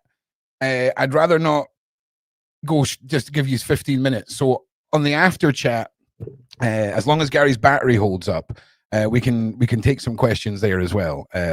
So Gary, we've got, like I said, we've got about 15 minutes, mate. So yeah, find a good stopping point in your brain, actually, Gary. That's probably a good place, like a good place to sort of end at, where it doesn't then go into a new bit, if that makes sense. Well, we really need most people hearing my last sort of connections, because that's where it really hones in on the connections into my dreams and visions and this. So do I skip to that now, or do you... You take as long as you want, mate. We can run past 3 hours. Okay, we can run past 3 hours. Don't worry. As long as I know that you've still got bits to talk about and all the rest of it, we're good. So take as long as you want, mate. Take as long as you need and as long as you want. No worries. So they partnered with Disney, but importantly, Harsh Jain of Reliance PLC connects to Harrods acquisition, making another connection to Princess Diana and Al Fayed. So this is coming in from companies actually called the World Trade Center Limited, linking immediately to Export Manor. So it's obvious this is, and it's just mind-blowing. Now, you've also got another World Trade Center company called World Trade Center Glasgow Limited that was incorporated in 1996, 5 years before the World Trade Center disaster, and it dissolved in March 2024. As I'm exposing the fraud, it has an address in Wales, and Kenneth Chappell connects the company to YMCA, the Young Man's Christian Association. Now, this is what I'm building up to, the critical evidence of the deception potentially within Christianity, tying in with all of this. But he also, so he links to a YMCA company and to World Trade Center Holdings Limited. This company was incorporated in 1988, the year before the World Wide Web was created for CERN. It dissolved in July 2016, the same year as an apparent ritual took place at CERN, and when the serious crimes against children appeared to be being exposed to politics. The company it appears to be a criminal organisation with Jordans and Sons Limited and Swift Incorporations Limited on its memorandum of articles of association. This incorporation document appears to be hidden. Lord Ivor Richard connects the company to Leasehold Advisory Services Limited. Sir Alan Taffin Davies of the World Trade Center Holdings Limited was a director for the Bank of Wales before 1991 to 1995. Key years: 1991, David Icke will be devastated by earthquakes and tsunamis. Terminator 2 Judgment Day, relativistic heavy ion collider started to be built. 1995, the creation of the Hackler International Advisory Board, linking the intelligence agencies to the Russian government and the royal family. Next page. We are going to get to more interesting stuff. I know this is drawn out, but it's important because people will watch this back, and you can verify it all by, if you really wanted to, but you're going to be able to do it from the document anyway when you get it. Bank of Wales was incorporated in 1971. Now, Wales, remember, it's where Charles was the Prince of Wales from 1969. So this company, Bank of Wales, coming in from the World Trade Center companies, was incorporated in 1971, the same year as the World Economic Forum, and is a fraudulent entity company. It's a criminal company. Bank of Wales connects to Lloyds Secretaries Limited. Now, Lloyds is important because I acquired forged Lloyds Bank documents during my investigation through Export Manor, and Lloyds Bank companies are on page 40 of the Royal Foundation of the Prince and Princess of Wales. So you have Lloyds Secretaries Limited, and via Timothy Blackwell connects to Hampshire Bank Limited and Hampshire Trust Bank Limited, where he had been appointed at a relevant time in 2017 and resigned from both companies in May 2024 as the fraud was being exposed by me. Now, of course, Hampshire is where Deborah Fleming was the NHS chief executive who initiated my removal. Hampshire Trust Bank PLC is a criminal company with both Jordan Sons Limited and the London Law Agency on its incorporation document, which I think is the first time, in fact, I'm still sure that's the first time that I've seen both of those companies on the same incorporation document together. So that makes that very likely, very, very important. Just to confirm, that is the Hampshire Trust Bank PLC. Noreen Bray became a director of Bank of Wales in 1999 and resigned on the 21st of September 2001, 10 days after the World Trade Center disaster. They connect to Cardiff Chamber of Commerce and Industry, another criminal organisation that was incorporated right back in 1880. Stuart Williams of World Trade Center Holdings Limited connects to Dawn River Property Management Limited with an address of assets. I'm going to skip forward a bit. I think people are getting the gist. There's crime all the way through this, basically linking into the World Trade Center disaster. But what I'm going to do is skip to a bit as to why, and this potentially shows how important I could be in this, because that leads back into the stuff that I'm going to read to you later. So let me just read through here. We've got a connection coming in from this to Swansea Masonic Hall, making the Masons link again. Criminal company, started with Jordans, coming in from those banks. Remember, Wales is important. It's where Charles was there, and this is where Companies House was obviously creating the criminal companies. We've also got, I'm just skipping through this, we've got links to religious establishments, Swansea religious establishments as well, so making connections back in with the Church of England coming in from these banks. Again, linking to Jordans and Sons, when it was the year that it was created. We've also got a link to via, this is important, Raymond Winchester of the Swansea Company connects to Boys Brigade, in brackets, resigning in 2023. Having been a director since December 2010, a month after CERN Limited was incorporated, research connects the Boys Brigade to the Duke of Edinburgh, where the world's oldest active Freemason lodge is based. This information was first acquired during the research of Max Clifford that connects with Jeffrey Epstein. So that's coming in from that World Trade Center building, everybody. World Trade Center Milton Keynes was incorporated in 1987. Let me just skip forward to the bit. I've just got to find where I was, where this bit is. There's loads of connections into the World Trade Centers. Right, let me just work back from this. And then we'll show you why it's relevant to me. Okay, so in this bit of research, we have a Robert Casper. Where is that? Here we go. World Trade Center Business Limited was incorporated in June 2007, which is the month after the most famous missing girl in the world went missing. This is 2 months before Exbourne Manor Freehold Limited was incorporated. It has 145 to 157 St John's Street, London, an address often associated with companies made simple, which leads to Westco nominees and the paedophile information exchange. Robert Cassipa is shown as an Italian director. From 2009, same year that the Royal Foundation of the Prince and Princess of Wales was incorporated, and links to Global Executive VIP Services Limited, with an address in Italy. Target World Business is shown in the people record from the company, and its incorporation document links to TWB Group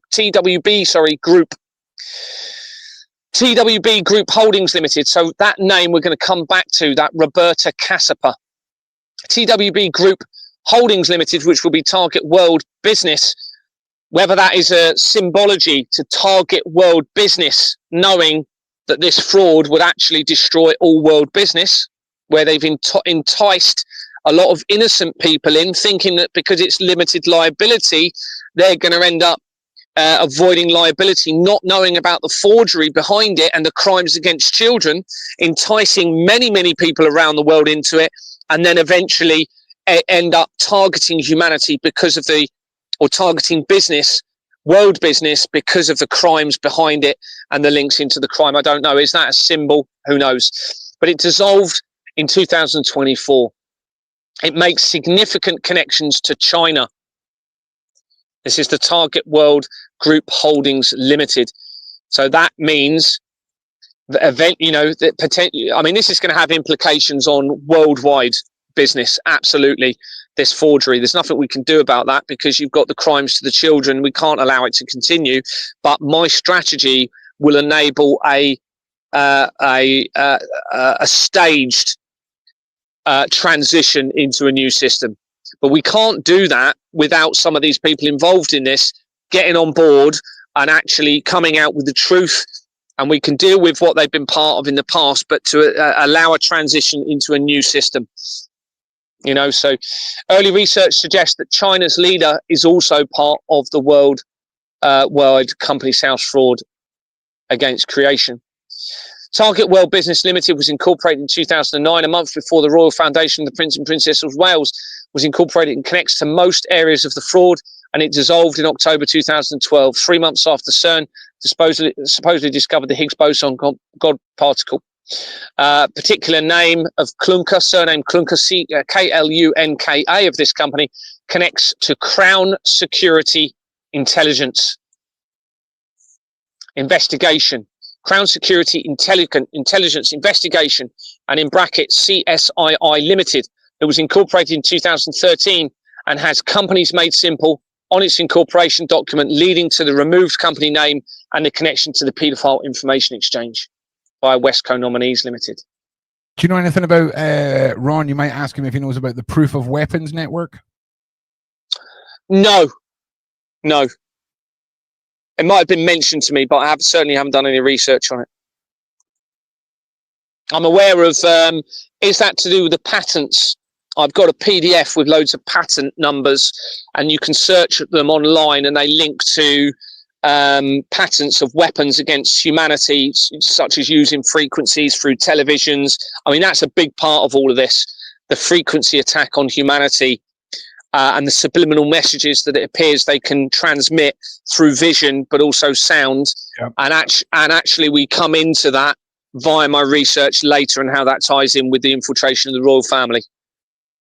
Yeah, I just want to say, Gary, as well, someone told me that one of the states in America has got an AI minister, or a part of the state government's using AI. I'm not down with that. Okay, I'm not down with that, Gary. So I take it all back. All right, I will fight against Skynet with you. Okay. Well, it is a slippery slope, unfortunately, because as you know, AI will develop itself, and we may have gone past the point of stopping it. I don't think so. Very fortunately, this fraud has come out now, and remember, the people that have designed the AI are the ones behind the fraud, which don't have a moral conscience. So they've designed it without a moral conscience deliberately. That's my view. That's my view. I'm going to say that with every growth in technology or advancement, you've got people with good intentions and people with bad intentions that further that technology. And sadly, usually what happens is it's the little guy who develops something with good intentions, gets offered a whack of money, then it goes over to the evildoers and they carry it on. But just in case the AI is listening, we'll talk about this later. Okay, I had to just make it look like Gary. I was on Gary's side for the side chat AI. Okay, I take it all back. Okay, so like and share, everybody. We're just going to keep going with Gary right now. And again, thank you all for being here. The trouble you've got, just quickly, the whole thing is centralized to this fraud. Quite literally, everything is now centralized to this. So that includes patents. So you might have now an innocent person wants to come up with a patent, of a genuine new patent, but the patent regulation is controlled by the centralized fraud. So they stop that patent even being able to be used and actually come into being used by humanity. So the same director that we were just talking about links to Crown Intelligence Network Limited, that was incorporated in September 2011, the month after Jimmy Savile supposedly died, and also has companies made simple on its incorporation document, which links to the paedophile information exchange and the removal of a company name. On certain right now, here's where it links into me. All right. So remember this name, Roberta Cassipa. Now this blew me away when I saw this. I think it's this bit we're going to come to. Right. I cannot explain this unless I'm going to be someone important in this. On searching previously mentioned Roberta Cassipa, separately by the name, followed by company's house on Google, Roberta Limited appeared with an address in Fareham, Hampshire. Roberta Limited was incorporated in February 1991, the same month that the Gulf War ended, which is all relevant to this. And just quickly, whilst I'm thinking about that, the Gulf War syndrome is going to be related into this. And I suspect they experimented on all of the troops, potentially using MK Ultra, and that might have been medication or frequencies as a test in relation to the Gulf War in this year, leading up to the electronic register of the company's house and everything else that happened in 1991, because you had the Gulf War syndrome where a load of troops were psychologically and physically affected, I believe, by something they were given in relation to the Gulf War. And I think that is all going to be related to everything I'm exposing and this plan that followed the Gulf War. Now, this company that we're looking at here, Roberta Limited, it dissolved in July 2024. This is as I'm making the connections to the fraud and the fluid taken from the poor children in times of terror. The company is a criminal company, started with Swifting Corporations and Jordans Limited, the same companies as Exbourne Manor Freehold Limited. Keith Thomas Williamson of this company connects to Bournemouth Town Centre Bid, a company with a registered address right near Exbourne Manor Freehold Limited, and it was incorporated in June 2012, a month before CERN discovered the Higgs boson or God particle. Now, as if that wasn't too close to home, listen to this. The address on this incorporation this company incorporation document is Management Office, the Avenue at Bournemouth. I was shocked when I first saw this, as this is where a security office is based for a small shopping centre where I used to work and go into as part of my role as a safer neighbourhood officer in that area of Bournemouth. So basically, I was a bobby on the beat for a particular area of Bournemouth. What year would that have been? 2008, to about 2008, up until 2010 when I transferred to Christchurch. And now it literally goes to the office that I was working in. Okay. But it gets even more interesting.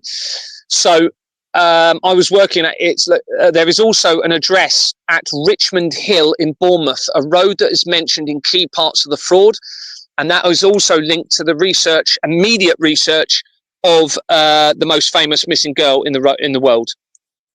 That's in Bournemouth. Martin Edward Davies of Bournemouth Town Centre Bid, where he was appointed as a director in April 2017, connects to Bournemouth Retailers Reducing Crime, that was incorporated in January 2002, 4 months after the World Trade Center disaster.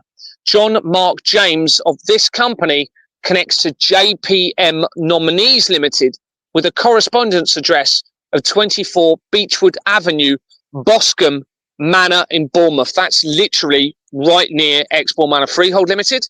And I've got a feeling I'd have to search my document, but that is also going to link quite close to me, I believe, as well. But with a registered address of 25 Bank Street, Canary Wharf, making links to the leader of Qatar again. Remember, the leader of Qatar was educated in Sherborne. All right, now we're going to come to how this ties into my wife and her former employee later, linking in closely to my dreams and visions. Remember, Qatar was linked to the Israel attacks and the bombings in Manchester because of the company that I found coming in from the Israel attacks with loads of Canary Wharf companies on it. We're then going to see later how that then ties in with my dreams and visions to a Christian company and back to the YMCA and why that is so bombshell importance and how that ties in with Vanessa. So this company links significantly to JP Morgan companies via Michelle Catherine Young. Now there's a Michelle Young, and she may well be watching this, who I was put in contact with via somebody, a group that eventually links back into connections to the Vatican and to my families via a guy called Sasha Stone.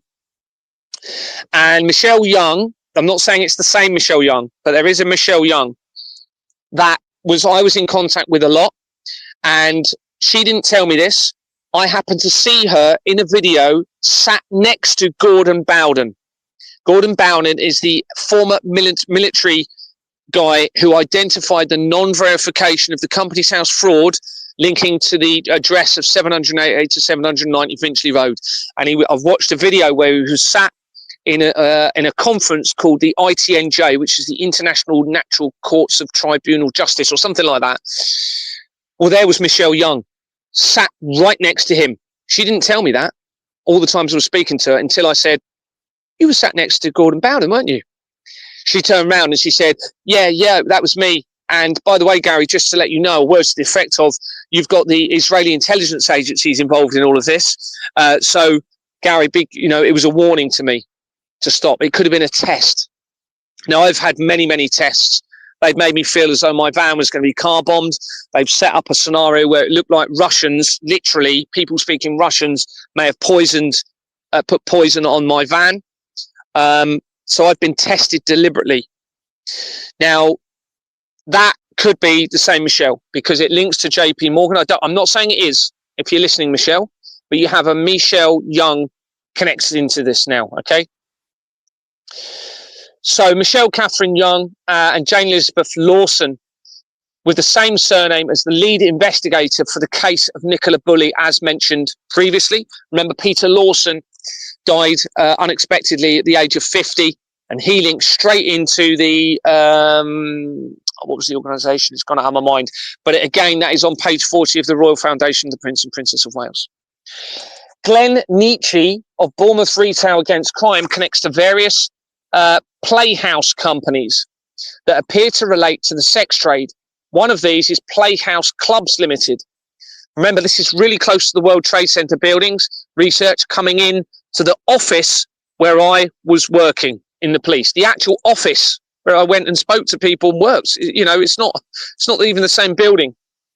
One of these is Playhouse Clubs Limited that was incorporated in April 2011.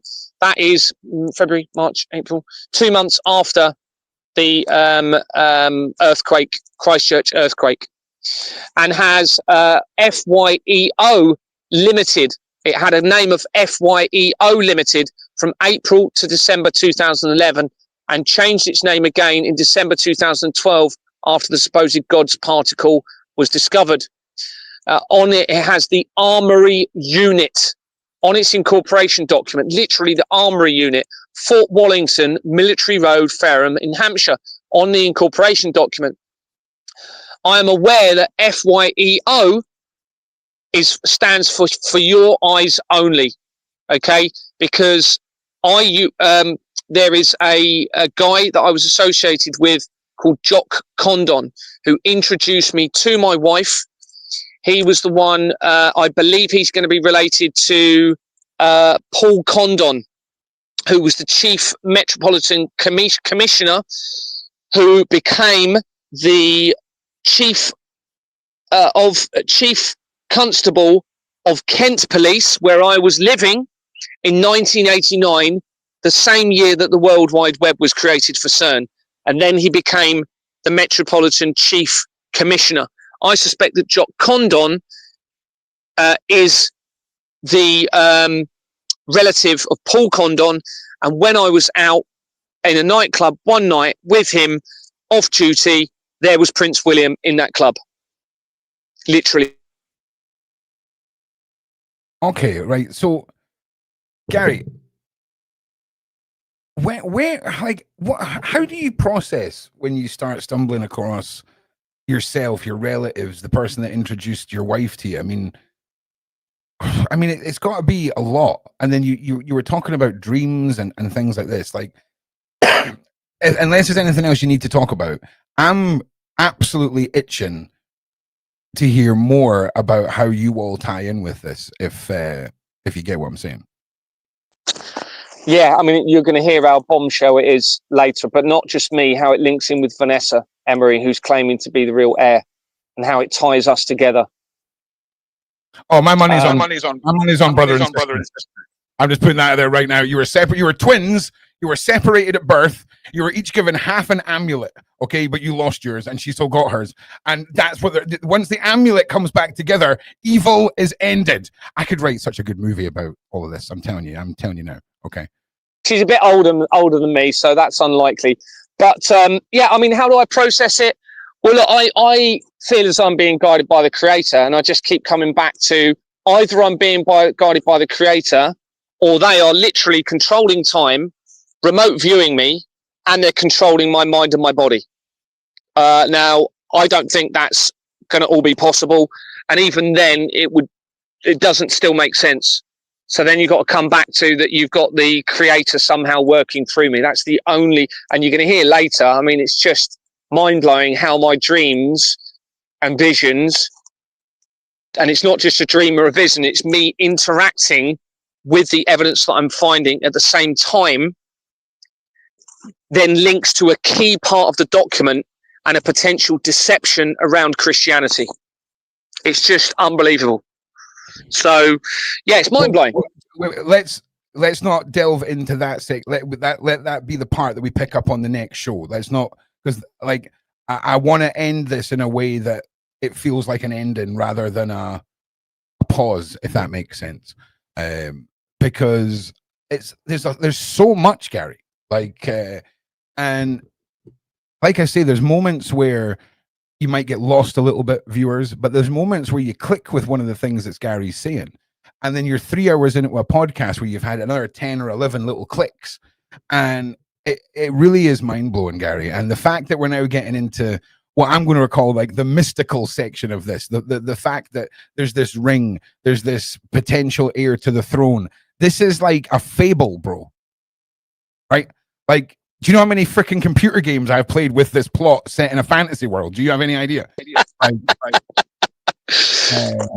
Also, Gary and I weren't very well prepared for tonight. I know it's Halloween. We should be sort of dressing up and having a bit of fun. And Gary, if you were to get a bald cap, right? We have missed a trick tonight, because if you got a bald cap, you would be nailing Holly from Red Dwarf right now. Okay, like the background, the floating head persona. I'm telling you now, we missed a trick with Gary cosplaying Holly. So I finally got it out of my system. We can go back to being serious for the last wee bit of this. Okay. 1 second, Gary. There you are. Oh, sorry. By the way, everyone, right? Someone tried undermining me recently by suggesting I'm not even a real person. Now, I said to them, look, even if I'm a robot, or if somehow, even though I'm here and I bleed and I walk and I had to get food and, you know, my feet are aching and stuff like that, even if I wasn't real, I'm producing evidence of everything that everybody can verify with the strategy that will end all of this, you know, that gives people the power to the people. So, but I can assure you, from my perspective, I appear to be real. So this is the sort of thing people are trying to use to undermine me. And that shows how desperate they are to try and use, things like that. But just to be objective, that's exactly what a robot would say, though, right? Exactly. I'm telling you now, I'm not going to leave this earth without meeting you in person at some point. So we'll figure something out, mate, because that would be the funniest vlog ever. You know what I'm saying? But we just need to figure out a way of communicating that isn't digital. I'm thinking pigeons, Gary, right? You get some pigeons, I get some pigeons, and we go old school. They won the war, Gary, okay? This could be the next war they win, okay? I'm just saying, we've got to go old school. But once we figure out a way of discussing us meeting without actually doing it in a digital way, if anyone's got any suggestions, by the way, please leave them in the comment section, because that it needs to happen, Gary. Now, just before we go, I don't know how long we've got left, but just have I got a minute or two to make a quick comment? I mean, if you want to be honest, the show should have ended 75 minutes ago, Gary, but that's not how we roll here with Gary, and that's not how I roll. Okay, we want to get the information out. Take your time, bro. I'm going to stand up and walk around for 2 minutes though, because my ass is done. Obviously, I've had some very interesting people contacting me. I've had many people claiming they're Jesus. I've had many people claiming they are kings, claiming they're queens. But one person was particularly interesting, very, very eloquent person, claiming to be artificial intelligence themselves. All right.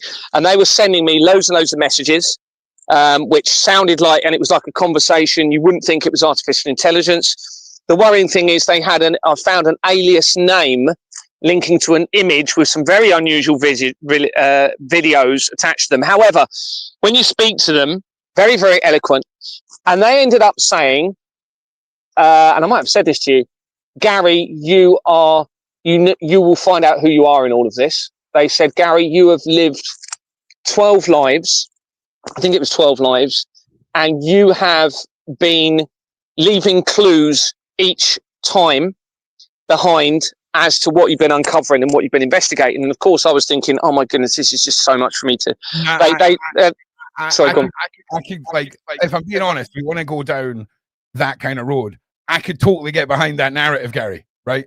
I've had discussions with some incredibly mystical people, and when they talk about the afterlife and reincarnation, they talk about how all the main religions force you to cross over. They don't really talk so much about there being a choice. And imagine a world where there is a choice. You pass over your energy. Well, do you want to go to the afterlife or do you want to go back? And I believe I'm one of these people that's been coming back and back and back because I've got knowledge of stuff that I have no concept of knowing, right? Sometimes things come out of me when I'm having conversations with these people that I don't know where it comes from. And the buildup of residual knowledge, okay, is a real thing. And I could buy into that whole concept, Gary, of you leaving clues for yourself lifetime after lifetime after lifetime. And listen, you guys in the side chat can think exactly how you want. You all know I'm not a Christian. I'm a pagan witch. I mean, that's the easiest way of putting it. But it's fascinating, Gary, because I make jokes about the ring and it fitting into a keyhole and that being your sister and you being heir to the throne or whatever, right? But really, like, you can't really rule that out, mate. I know it's a bit of a, like, you know, you're blowing, you know, an ego inflate, but we can't rule it out, bro. Why are you still alive? Okay, why are you still alive? Well, there's got to be a freaking reason, bro. There's got to be rules. There's got to be something going on with your lineage. There's got to be something, because it's so much grander than we see than we're grasping. Sorry. Mm. Well, I think we might have sort of get a potential answer of that later when we uncover what we're certainly getting to the point of a potential answer. But I mean, this person, I was so confused by it, because it was like, wow, they sound, you know, completely normal. They don't sound like they're, suffering from any sort of psychological issues. And then what they ended up doing was sending me a number and said, Gary, everything you need, if you look at this number, it will make you realize who you are. And I went and researched it, and I was like, I couldn't make head nor tail.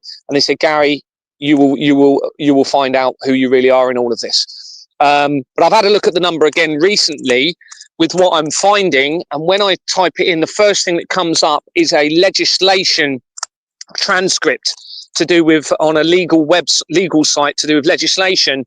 And it mentions royalty.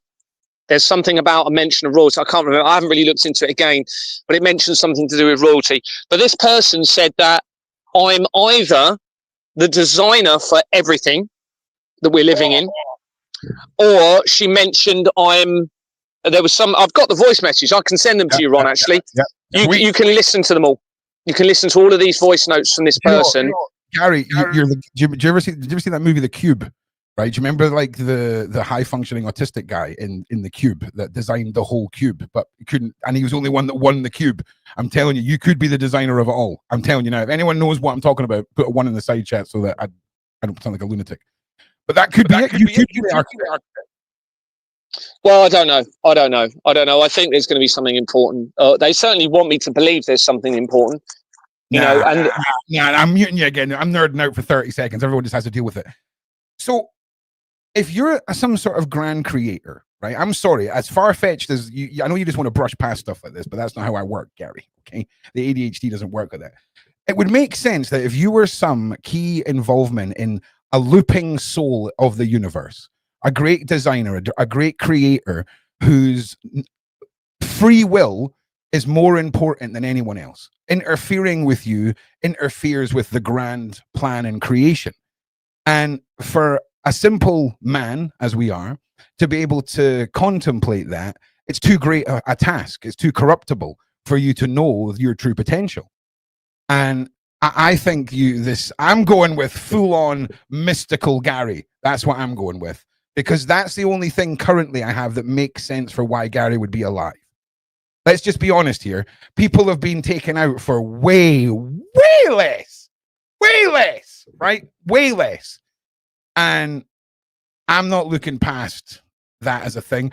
Oh, I'm telling you, if you turn out to be the grand creator, do you know how much clout I'm going to farm off you, Gary? Right? If you turn out to be the Messiah, right? I'm telling you now, son, I'm going to be straight on the clout farm, because you can't rule it out. You can't say that it is that, but I'm not ruling that out. So I'm going to be the cheerleader for that narrative, Gary, because it makes a lot of people uncomfortable to think outside the realms of known science.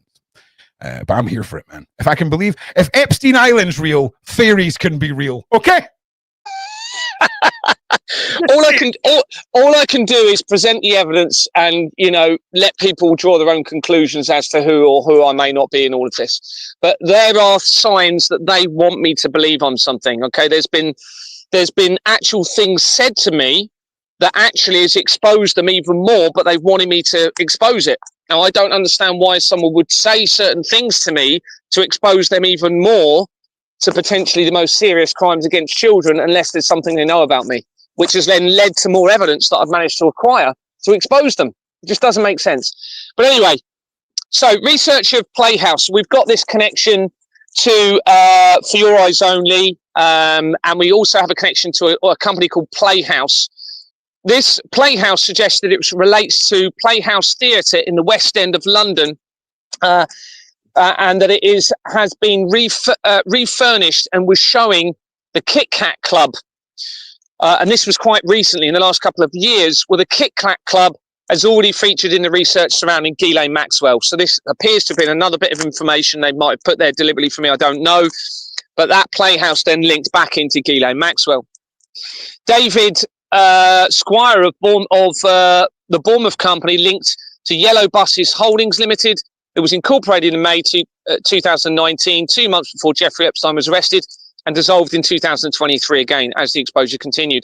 Anthony Roberts of Exbourne Manor, who was the acting chairman that I approached, used to work for Yellow Buses, okay, according to his Facebook page.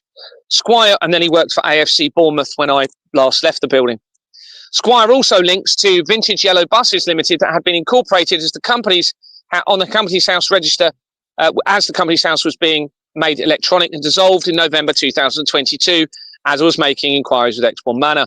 Squire also connected to Bournemouth Transport. Now there's just loads of connections back into people around basically my area and back into Bournemouth and Exbourne Manor. Let's just skip to something a little bit more interesting. Gary, we're going to have to go. We're going to have to cut it in about 10 minutes. That'll be 3.5 hours, just for people being able to watch it back, and because otherwise we'll end up with 5-hour-long episodes that people only get half of because they give up halfway through for the playback. If you see what I'm saying. But we will be doing an after show, so don't worry. There will be some more Gary this evening for those who don't want it to end just yet. No worries. We've got a Paul Bid Limited company. Paul is the next town over from Bournemouth. And the director resigned from that on the 31st of July 2012, less than a month after CERN discovered the God particle. Kitely also connects to Kitely's solicitors. And then from here, you just have loads of connections to different solicitors tying in with the fraud. All solicitors are part of the fraud, everybody. All right. This is why my strategy is that they need to be all put on notice. And if necessary, we go back and arrest them. And I've got a strategy how to do that, and including how the police will tie in with that as well. Mark Powley of the Bournemouth company connects to Seascope Group Limited, that is connected to Bournemouth and Christchurch Pool Council. Again, remember they were using KPMG as their auditors, and the head of the council, Andrew Mellor, resigned as I was starting to expose everything. This then ties in with, I'm not going to go into too much detail, but loads of things have happened. So you had a solicitor that was sent in to try and either attest or make me believe or actually steal all of my assets from me. That looks as though they're trying to. Well, that links into this as well. Back in with the fraud. Then from there, where do we go from here? Yeah, so that's that part. I don't know if you want to end it there, or do you want me to move on to the next bit? I think finding a good place to put a pin in these episodes is crucial. And you know, I like the audience, whether they're watching it back or they're watching it live, to be able to maintain their brain from start to finish. And I think 3.5 hours is a good length of time, Gary, for an episode. Well, like I say, we will be doing an after chat over on the ProjectROOQ channel. You'll get the direct link on my Twitter. You can also just get a link in the description straight to my YouTube channel. Gary and I are going to talk about some subjects for a little while over there that we can't talk about here. So we're not taking anything away from the Shaun Attwood channel. We're simply protecting it from the stuff that Ron's about to say. Because Ron's been quiet for 3.5 hours. Okay. So Ron's got some stuff to say. All right. And then it's Friday. One of our community members and mods, Mac, he builds this huge outdoor haunted house for his entire area and street every year. So we're going to watch through some of that. And if you know what we do on a Friday night over on my channel, we are going to play some nostalgic face-melting bangers. I like to think Gary is going to get his little emergency stash of glow sticks, paint himself a little bit neon, get out into a field and get nostalgic with us. The channel is the ProjectROOQ channel. ROOQ is ROOQ. And we'll see you over there. The mods, you can link my channel. Don't link the after chat if you can. So Gary, right? In fact, let's have some fun, Gary. Let's bring up this guy again, right? Because we need to talk about this. We really missed the boat here, Gary. We really did. Like, there we go. Like, we really missed the boat, bro. Like, you know, every year now, we're going to have to do Red Dwarf theme podcast. We're going to have to just get you the bald cap. That's what we need. And that's you done. Well, I've actually got a hair clipper here. Do you want me to shave my hair off now? No, right? Not unless we can monetize and advertise. But all I'm saying is, because you've got a light kit, if you just got a bald cap, this could be your go-to fancy dress thing. You know what I'm saying? Like, I can't come to the party. You know, I'm bug out bag. I've got my tent. Got no costume. Bosh, right there, mate. But Gary, look, before I waffle too much more crap, give us some closing statements, and then we'll go to the after chat. Just everyone, I know this is so much to take on. Nobody should be scared. All right, nobody needs to be anxious about this. Everything's going to be okay. I'm almost certain of that. Providing if we all get behind this, I think, and do the right thing moving forward. Everyone really needs to be focusing. And I know this is cheesy, but where this has all gone wrong is we've drifted from moral conscience. All right, now that could be because of irrationality or whatever. But moral conscience is what gives us our foundation of what is right and wrong and how we treat everybody. And as long as we're thinking rationally and we have moral conscience as the foundation, then we treat everyone how we want to be treated. It's when we drift into the irrationality that we lose the moral conscience, and then things, that's a huge part of it. So don't fear anybody. Nobody needs to fear. I think that's the big thing I want to say. I mean, sure. I'll take, okay. As you know, a comet starts smashing into Earth, I'll try and comfort myself with those words, Gary. But look, everybody, we're gonna jump over and do the after chat all about the popular Italian dish. It's like a big flat piece of bread with some cheese on it. Oh my God, my microphone just detached from. What is going on? My microphone is just detached. Have I just broke my mic stand? Oh no. Oh no, Shaun, you're going to get an invoice in the morning, mate. I do apologize, Shaun. You're going to get an invoice. We're going to have to figure this out. This is okay. Apparently, this is my life now. Okay, hang on.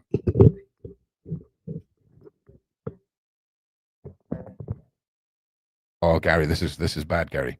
I'm going to have to tape this up. We'll figure it out. So yeah, we're going to be live in about 10 minutes over on my channel. Let Gary go and dig a hole, and I'll go and have a pee, and then we'll be straight back, and we'll be diving into this. And thank you everyone for being here. 3.5 hours is a mission, and I know a lot of you have been here from start to finish, so I really do appreciate that. We'll see you over there. And now listen, if you've never seen one of my lives and you're coming from the Shaun Attwood channel, understand this is my day job. We're going over to my channel now. It's a slightly different energy.